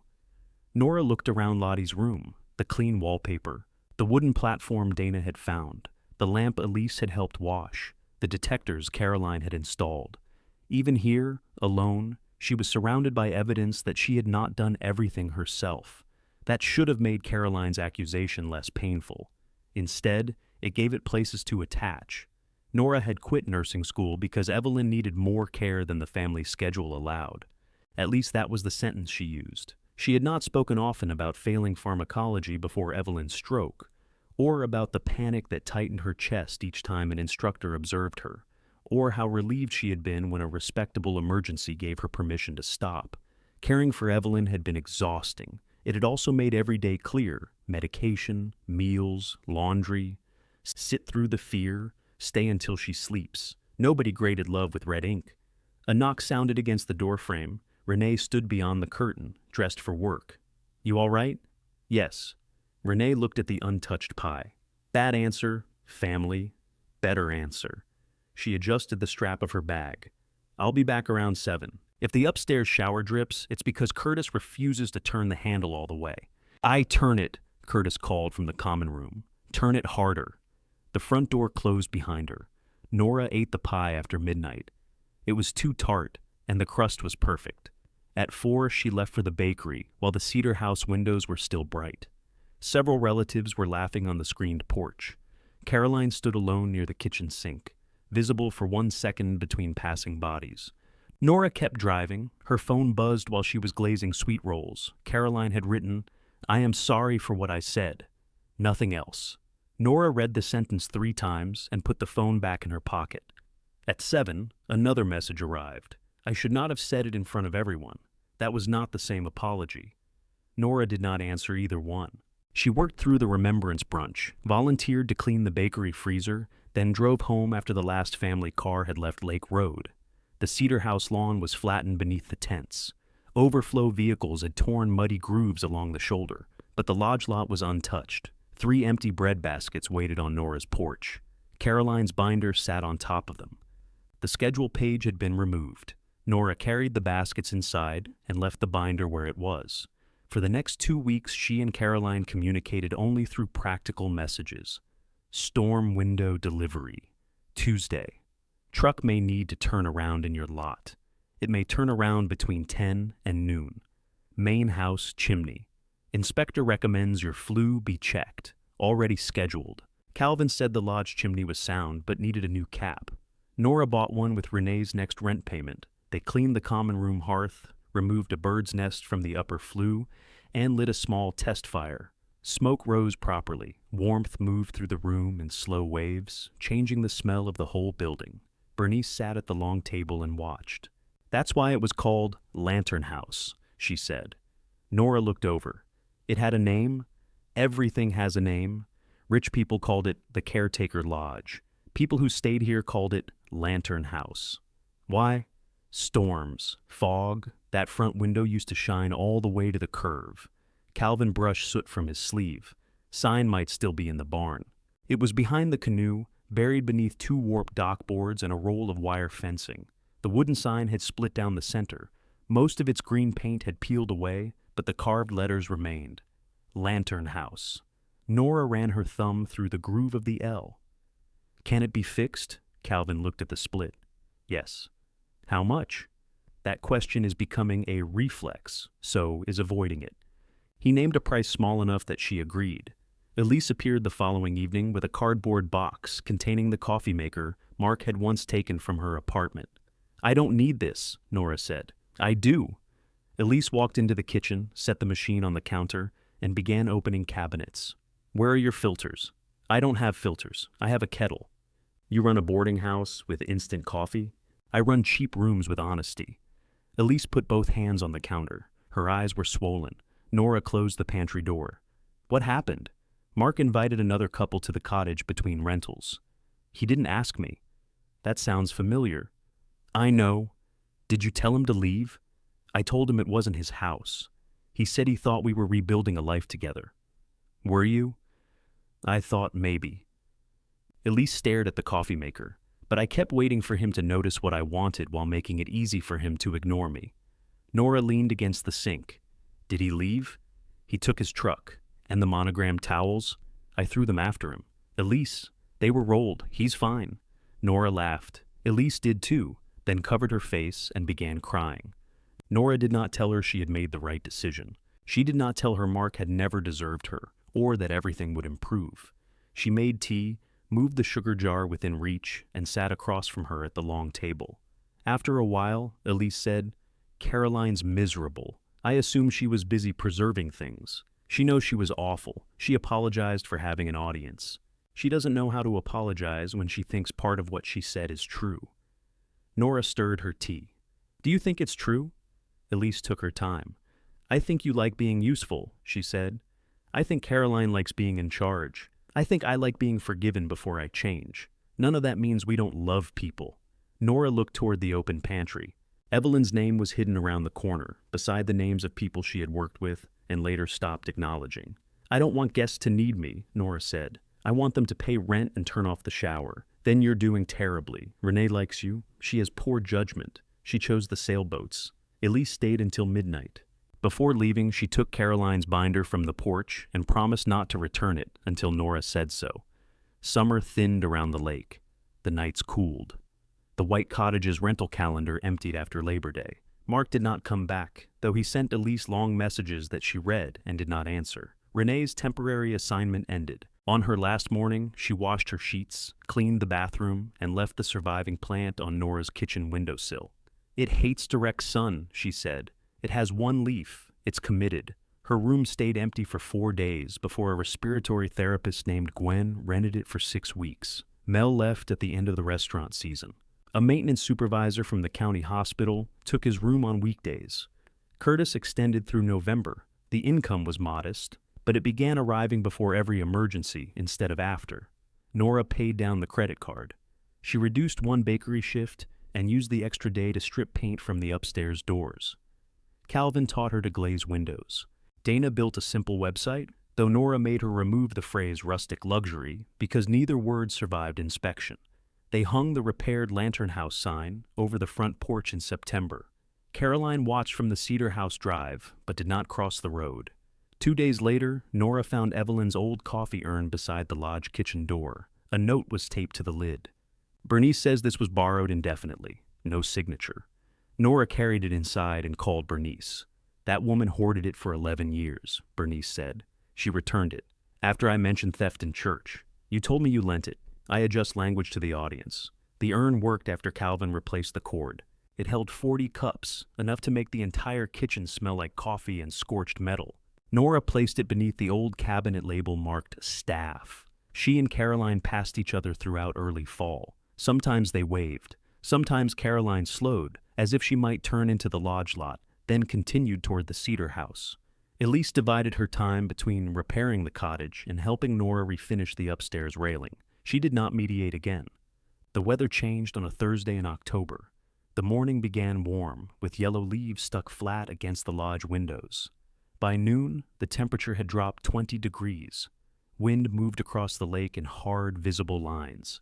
Calvin called while Nora was at the bakery. Bring in anything that flies. I don't own anything that flies.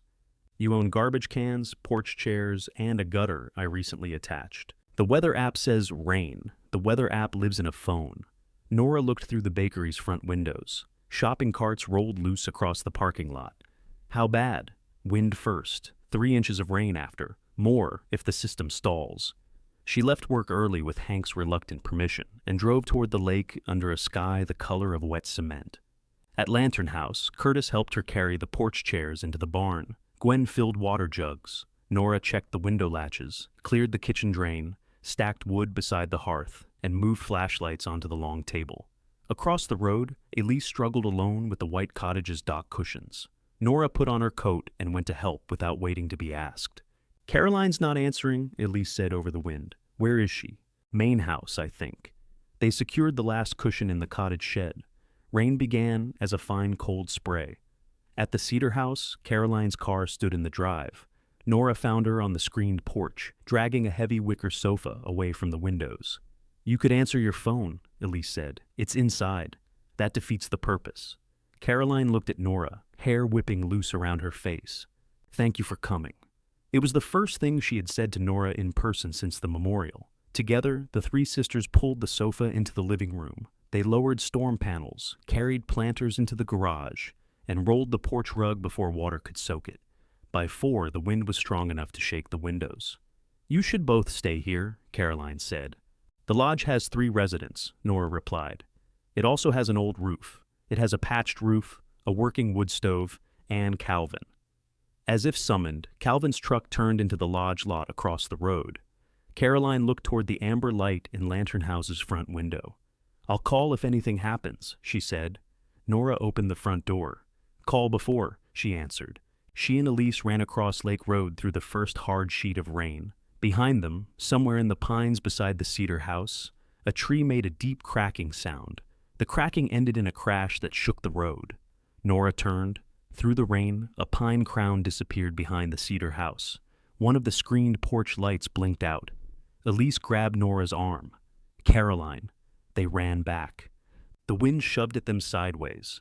Rain struck Nora's face hard enough to make her eyes close. Lake Road had become a dark ribbon of moving water, and Elise lost one sandal crossing it.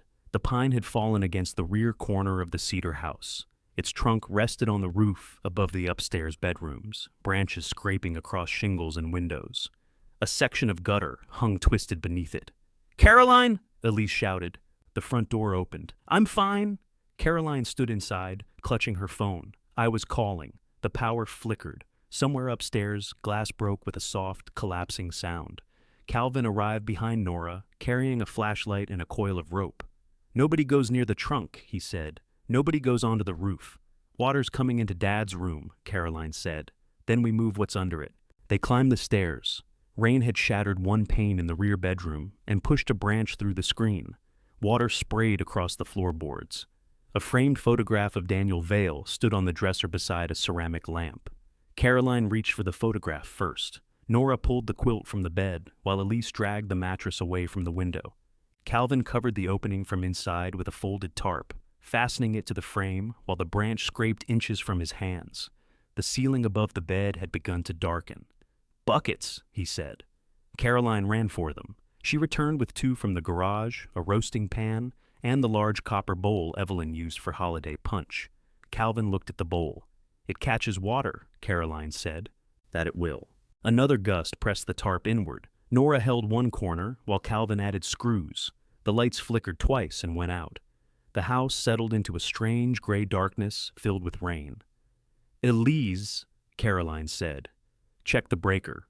"Whole road," Calvin answered. He could see the neighboring shore from the window. Every light had vanished. Elise used her phone to illuminate the hall. "My cottage sump pump." She was downstairs before anyone could stop her. Nora followed. Elise jammed her bare foot into one of Caroline's garden clogs at the back door and ran toward the cottage wearing mismatched shoes. Water streamed down the slope from the road, collecting around the foundation. The basement stairwell already held 3 inches. Elise stopped halfway down. "No." Nora shone the flashlight over the concrete floor. Water seeped beneath the exterior door and rose around cardboard boxes stacked against the walls. Mark's camping equipment sat on top of a plastic tote. The monogrammed towels lay in a laundry basket beside the dead washer. "What matters?" Nora asked. "All of it." "No." "What matters first?" Elise pointed toward a stack beneath the window. "Cottage linens, paint, the new dehumidifier, then move those." They worked without discussing ownership. Nora carried boxes upstairs. Elise raised furniture legs onto empty crates. Caroline arrived with more flashlights and started moving the linens. Calvin found the portable hand pump in the lodge barn, the one Nora had listed months earlier as old pump, purpose unknown. Its hose was stiff, its handle rusted, and it moved water at the speed of an insult. "It's something," he said. Curtis and Gwen came from Lantern House wearing rain gear. Curtis took over pumping. Gwen filled rolled towels along the bottom of the basement door. "The lodge?" Nora asked. "Dry," Gwen said. "One leak near the front window. I put a pan under it. Stove is drawing." Nora nodded, relieved enough to feel briefly unsteady. The storm continued as if none of them had done anything. For 2 hours, they moved between the houses. At the Cedar House, water found new paths around the tree-damaged roof. They carried furniture away from the rear wall and spread every available container beneath the leaks. Caroline climbed onto a chair to protect a framed charcoal drawing. Nora told her to get down. Caroline said she was already up. At the cottage, the basement water rose to Nora's ankles, despite the hand pump. Elise stopped trying to save everything and chose. Linens upstairs, tools upstairs. The ruined boxes of old magazines stayed. Mark's camping gear stayed too. At Lantern House, the wood stove heated the common room. Mel had left soup in the freezer before moving out, and Gwen set the frozen container near the hearth to thaw. Curtis carried wood. Bernice arrived in a hooded yellow poncho, refused to explain why she had driven in weather everyone else had been told to avoid, and began slicing onions by lantern light. "You can't just arrive during a storm," Nora told her. "I have done it for 70 years. You could have been hurt. So could the onions." Bernice pointed her knife toward a row of buckets beside the kitchen door. "That utility sink still connected to the attic tank?" Calvin looked up from drying his gloves. "Tank's empty. It's raining. The collection pipe's been capped since 2009. Bernice made the same sound she had made when she saw the welded pantry door. Calvin stood. "Don't start. Uncap it. In this wind? Pipe comes through the upper service closet. You don't need the roof." 20 minutes later, rainwater began filling the old attic tank through a screened intake Calvin opened beneath the eaves. A thin stream ran from the deep utility sink beside the pantry. It was not drinking water, but it flushed toilets and washed mud from hands. Nora watched the first bucket fill. "Why didn't you tell me that worked?" "It didn't," Calvin said. "Now it does." Bernice stirred onions into the thawing soup. This building remembers its job. By 8, the Cedar House rear rooms were too wet to sleep in.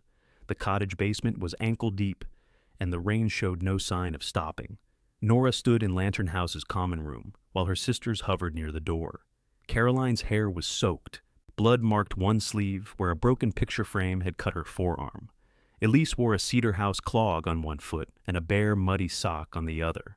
"You can stay here," Nora said. Caroline opened her mouth, but nobody is a guest. Caroline closed it again. "Curtis needs more wood carried in. Gwen is filling buckets. The kitchen floor has to stay dry. Wet coats go in the back hall, not over the chairs." Elise removed her coat. "Tell me where the mop is." Caroline picked up the basket of split wood without being told. That gave Nora more satisfaction than she wanted to admit. They ate soup at the long table from mismatched bowls. The coffee urn was useless without power, so Dana's electric kettle was replaced by a blackened metal one Calvin found in the pantry. Bernice brewed coffee strong enough to make Curtis blink after one sip. Wind moved around the lodge, pushing at the boarded front window and making the old walls creak. The building held. Caroline sat beneath the pantry cabinet label marked "Main House Breakfast." Water dripped from her sleeve onto the floor. Nora brought the first aid box and sat beside her. "It's not bad," Caroline said. "Then you won't mind me cleaning it." The cut was shallow, but filled with tiny glass particles. Nora rinsed it at the utility sink, picked out 2 pieces with tweezers, and wrapped the forearm in gauze. Caroline watched her hands. "You would have been a good nurse," she said. Nora tied off the bandage. "Maybe. I shouldn't have said you quit because you were afraid. You didn't say afraid. I knew it was there." Nora put the bloody gauze into the trash. "I was failing pharmacology," she said. Caroline stared at her. "I hadn't told anyone. Then Grandma had the stroke, and there was something I could do that I knew how to do. You could have gone back. I could have. Why didn't you tell me? Because you would have made a schedule." Caroline almost smiled, then looked down at the white bandage around her arm. "I would have helped. You would have managed. That's how I help. I know." The wind gave the windows a hard shove. Across the table, Elise was peeling the wet labels from a box of cottage linens before the ink stained them. Curtis and Gwen carried bowls to the kitchen. Bernice had fallen asleep upright near the hearth, both hands on the head of her cane. Caroline spoke without looking at Nora. When Dad died, everybody kept asking me what to do. Grandma asked about the funeral clothes. Elise asked if Mom was coming. You asked whether we were staying at the lake all summer. I don't remember. I do. I told everybody something because nobody else would. You were 22. I was old enough. No, Nora said. You were available. Caroline's head lifted. The words sat between them, carrying the shape of every instruction Caroline had given Nora since Evelyn's death. Caroline looked toward the wall where Evelyn's younger name stood beside Lottie's in green paint. I hated Lottie for letting me stay here, she said. Why? Because it was the first place nobody asked me what came next. Nora did not answer. At the main house, Dad was in every room. Here, I could sleep. Caroline rubbed the edge of her bandage. Then Grandma closed it. She said we couldn't keep paying people to do what family should handle. I believed her. Did family handle it? No. Rain struck the roof with renewed force. Elise came to the table and sat across from them. Her face was clean except for a streak of mud along one cheek. I can't pay for the cottage basement, she said. Caroline's posture changed immediately. What do you mean? I mean, the rental money went to the loan. And repairs. And Mark. How much did you give him? I didn't give him money. I paid for things he said we needed. Elise, don't use that voice. What voice? The one that makes a mistake sound like a crime scene? Caroline pressed her good hand flat on the table. Nora waited for her to start asking numbers. Instead, Caroline said, All right. Elise blinked. All right what? All right, the basement is wet. We'll figure out what can dry. You're not going to ask what I spent? Not tonight. Elise began to cry with no warning at all. She wiped her face angrily. I kept the cottage because it looked like proof, she said, that I wasn't starting over with nothing. Nora reached across the table and moved the coffee away from her sleeve. Caroline looked toward the common room. Firelight moved over the numbered cubby holes and the patched section of pine floor. I kept the main house because I thought if I didn't, Dad would disappear, she said. Neither sister asked Nora why she had kept the lodge. They already knew she had first done it, because there was nowhere else to go. The difference was that this place had changed after she chose it. A branch struck the roof. Everyone looked up. Calvin listened, then returned to his coffee. Small one, he said. Caroline folded her hands. I was wrong at the memorial, she said. You were cruel, Elise replied. I know. Caroline faced Nora. Her eyes were red, though Nora had not seen her cry. You didn't build this because Grandma gave you charity. Nora waited. Caroline's voice thinned. You built it because you saw work I had trained myself not to see. The apology hurt more than the insult. Nora looked away toward Lottie's room and the peppermint jar on its windowsill. I'm still angry, she said. I know. I don't forgive you because the roof fell in. The roof did not fall in, Calvin said. A tired laugh moved around the table. Near midnight, the storm grew worse. Water rose another inch in the cottage basement, and the pine settled more heavily against the cedar house roof. They could do nothing safely until daylight. Mattresses came down from the empty upstairs rooms. Curtis slept in a chair. Gwen took the sofa. Bernice refused a bed and claimed the hearth bench. Caroline and Elise lay on the common room floor beneath Evelyn's red and black blanket. Nora remained at the table, keeping the lantern lit and listening to the building carry them all. Just before dawn, the rain softened. Caroline woke and sat beside her without speaking. Through the crack beside the boarded front window, a pale line appeared over the lake. When daylight finally came, it showed mud, broken branches, and both beautiful houses wounded across the road. Lantern House was still glowing. No one cheered. The storm had left too much work for celebration.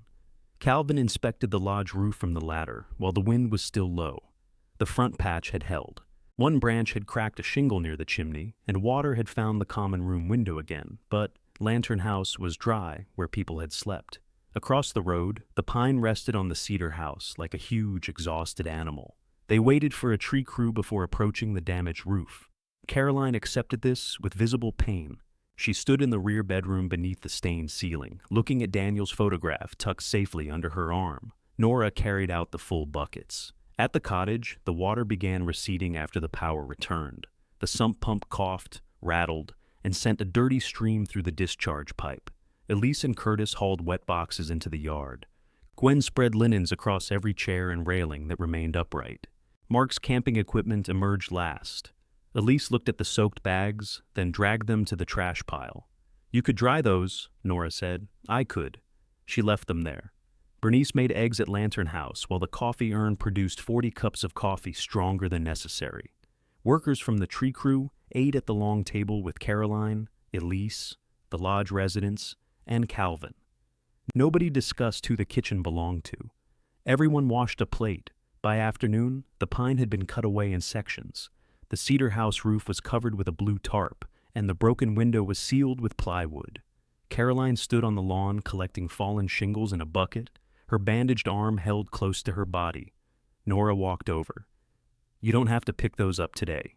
They have nails. Then wear gloves." Caroline looked at her. Nora did not take the bucket. After a moment, Caroline went to the garage and found gloves. The storm's costs arrived in pieces. The cottage needed drywall removed from 2 basement walls. The cedar house required roof framing, shingles, a replacement window, and weeks of drying. Caroline's repair deductible was higher than she had expected. Elise lost linens, paint, a dehumidifier, and several boxes she had never unpacked after Mark moved out.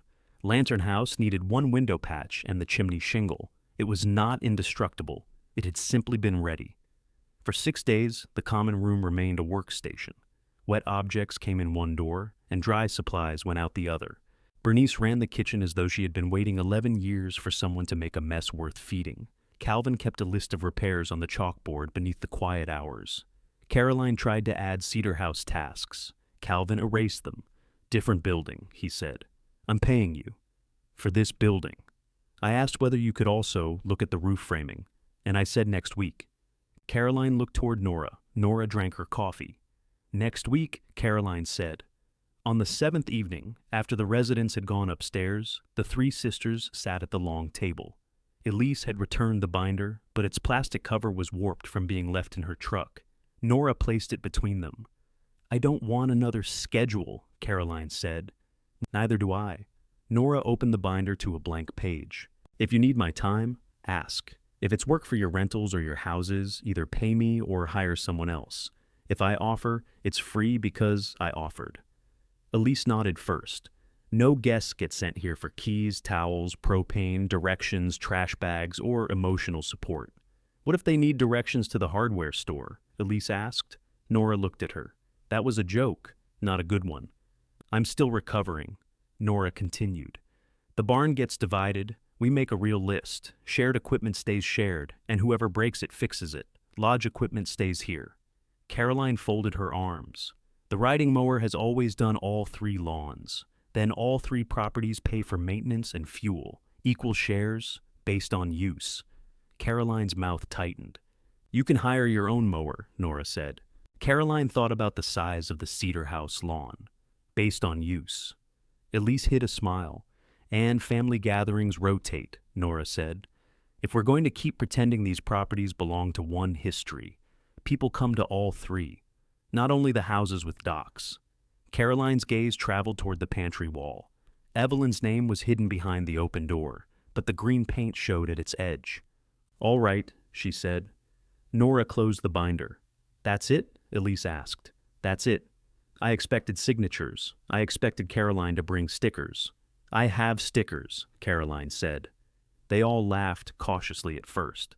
The agreements did not transform them. 2 weeks later, Caroline texted Nora to put the mower battery on charge, then sent another message before Nora could answer. "Sorry. May I use the charger in the barn?" Nora replied, "Yes. Put it back when you're done." Elise's next cottage guests crossed the road because they could not operate the gas fireplace. Nora gave them Elise's number and closed the door. Elise arrived 10 minutes later, embarrassed and carrying her own flashlight. "I told them not to bother you. You also told them the lodge was nearby if they needed anything. I meant as a landmark." They heard concierge. Elise changed her listing that night. Caroline hired a contractor for the cedar roof instead of asking Calvin to fit it between lodge jobs. She came to Lantern House on Saturdays and worked in the side garden without announcing that she was helping. The first time, Nora found her pulling weeds beneath the common room window. "You know those are flowers," Nora said. Caroline looked at the uprooted stems in her hand. They looked invasive. They were daisies. They were poorly organized. Nora handed her a trowel and showed her where to replant them. The main house roof was finished before snow. The cottage basement took longer. Elise did much of the demolition herself, emerging in coveralls with plaster dust in her hair and new respect for respirator masks. She stopped reading Mark's messages in November. In December, she changed the monogram towels into cleaning rags and used them until both sets of initials disappeared. Lantern House kept 3 rooms occupied through winter. Traveling medical workers came for temporary assignments. A line cook rented the smallest room while a restaurant kitchen was rebuilt after a fire. A utility technician stayed 3 weeks during an ice storm recovery and fell asleep each night at the long table before Nora sent him upstairs. The rent paid the credit card down slowly. Nora kept 4 bakery shifts, then 3. She did not become wealthy. She became current. When the refrigerator failed, she could replace it without asking Dana for money. When the porch gutter came loose, she noticed before Calvin did and repaired it herself. He climbed the ladder afterward, tugged the joint twice, and said nothing. "That means it's good?" Nora asked. "It means it's still attached. Pleasant is extra. You can't afford pleasant." The front window was the last major repair. Removing the plywood exposed a frame too damaged to save. Nora ordered a broad, divided light window similar to the original and spent an entire afternoon watching Calvin measure the opening. "You've measured that 6 times. Your wall disagrees with itself. Which measurement wins?" "The expensive one." The window went in during March. Light crossed the common room floor for the first time in more than a decade, reached the long table, and caught the carved names visible through the pantry door. From Lake Road, the lodge no longer looked closed. At night, the restored sconces glowed behind the glass all the way to the curve. Bernice stood in the gravel lot after sunset, leaning on her cane. "Lantern House," she said. Nora stood beside her. "You were right. Careful. I expect people to remember that."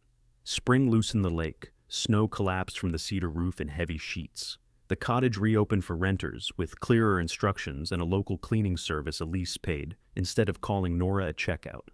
Caroline hosted Easter supper at the Cedar House. Elise hosted a May dinner at the cottage, where the repaired basement smelled strongly of fresh paint and determination. On the first anniversary of Evelyn's death, supper belonged to Lantern House. Nora did not make a printed schedule. Elise brought roast chicken and arrived 40 minutes early because she had forgotten what time Nora told her. Caroline brought salad, 2 bottles of wine, and a pie she claimed was homemade until Bernice identified the bakery box in the trash. Calvin sat at the end of the long table. Dana came with Mabel's stolen blanket folded inside a gift bag. Renee returned from a new assignment 2 counties away and brought a healthier plant to keep the first one company. Curtis, still renting through June, labeled his wine glass with masking tape. Bernice occupied the chair closest to the pantry and corrected everyone's memory of the 1978 storm.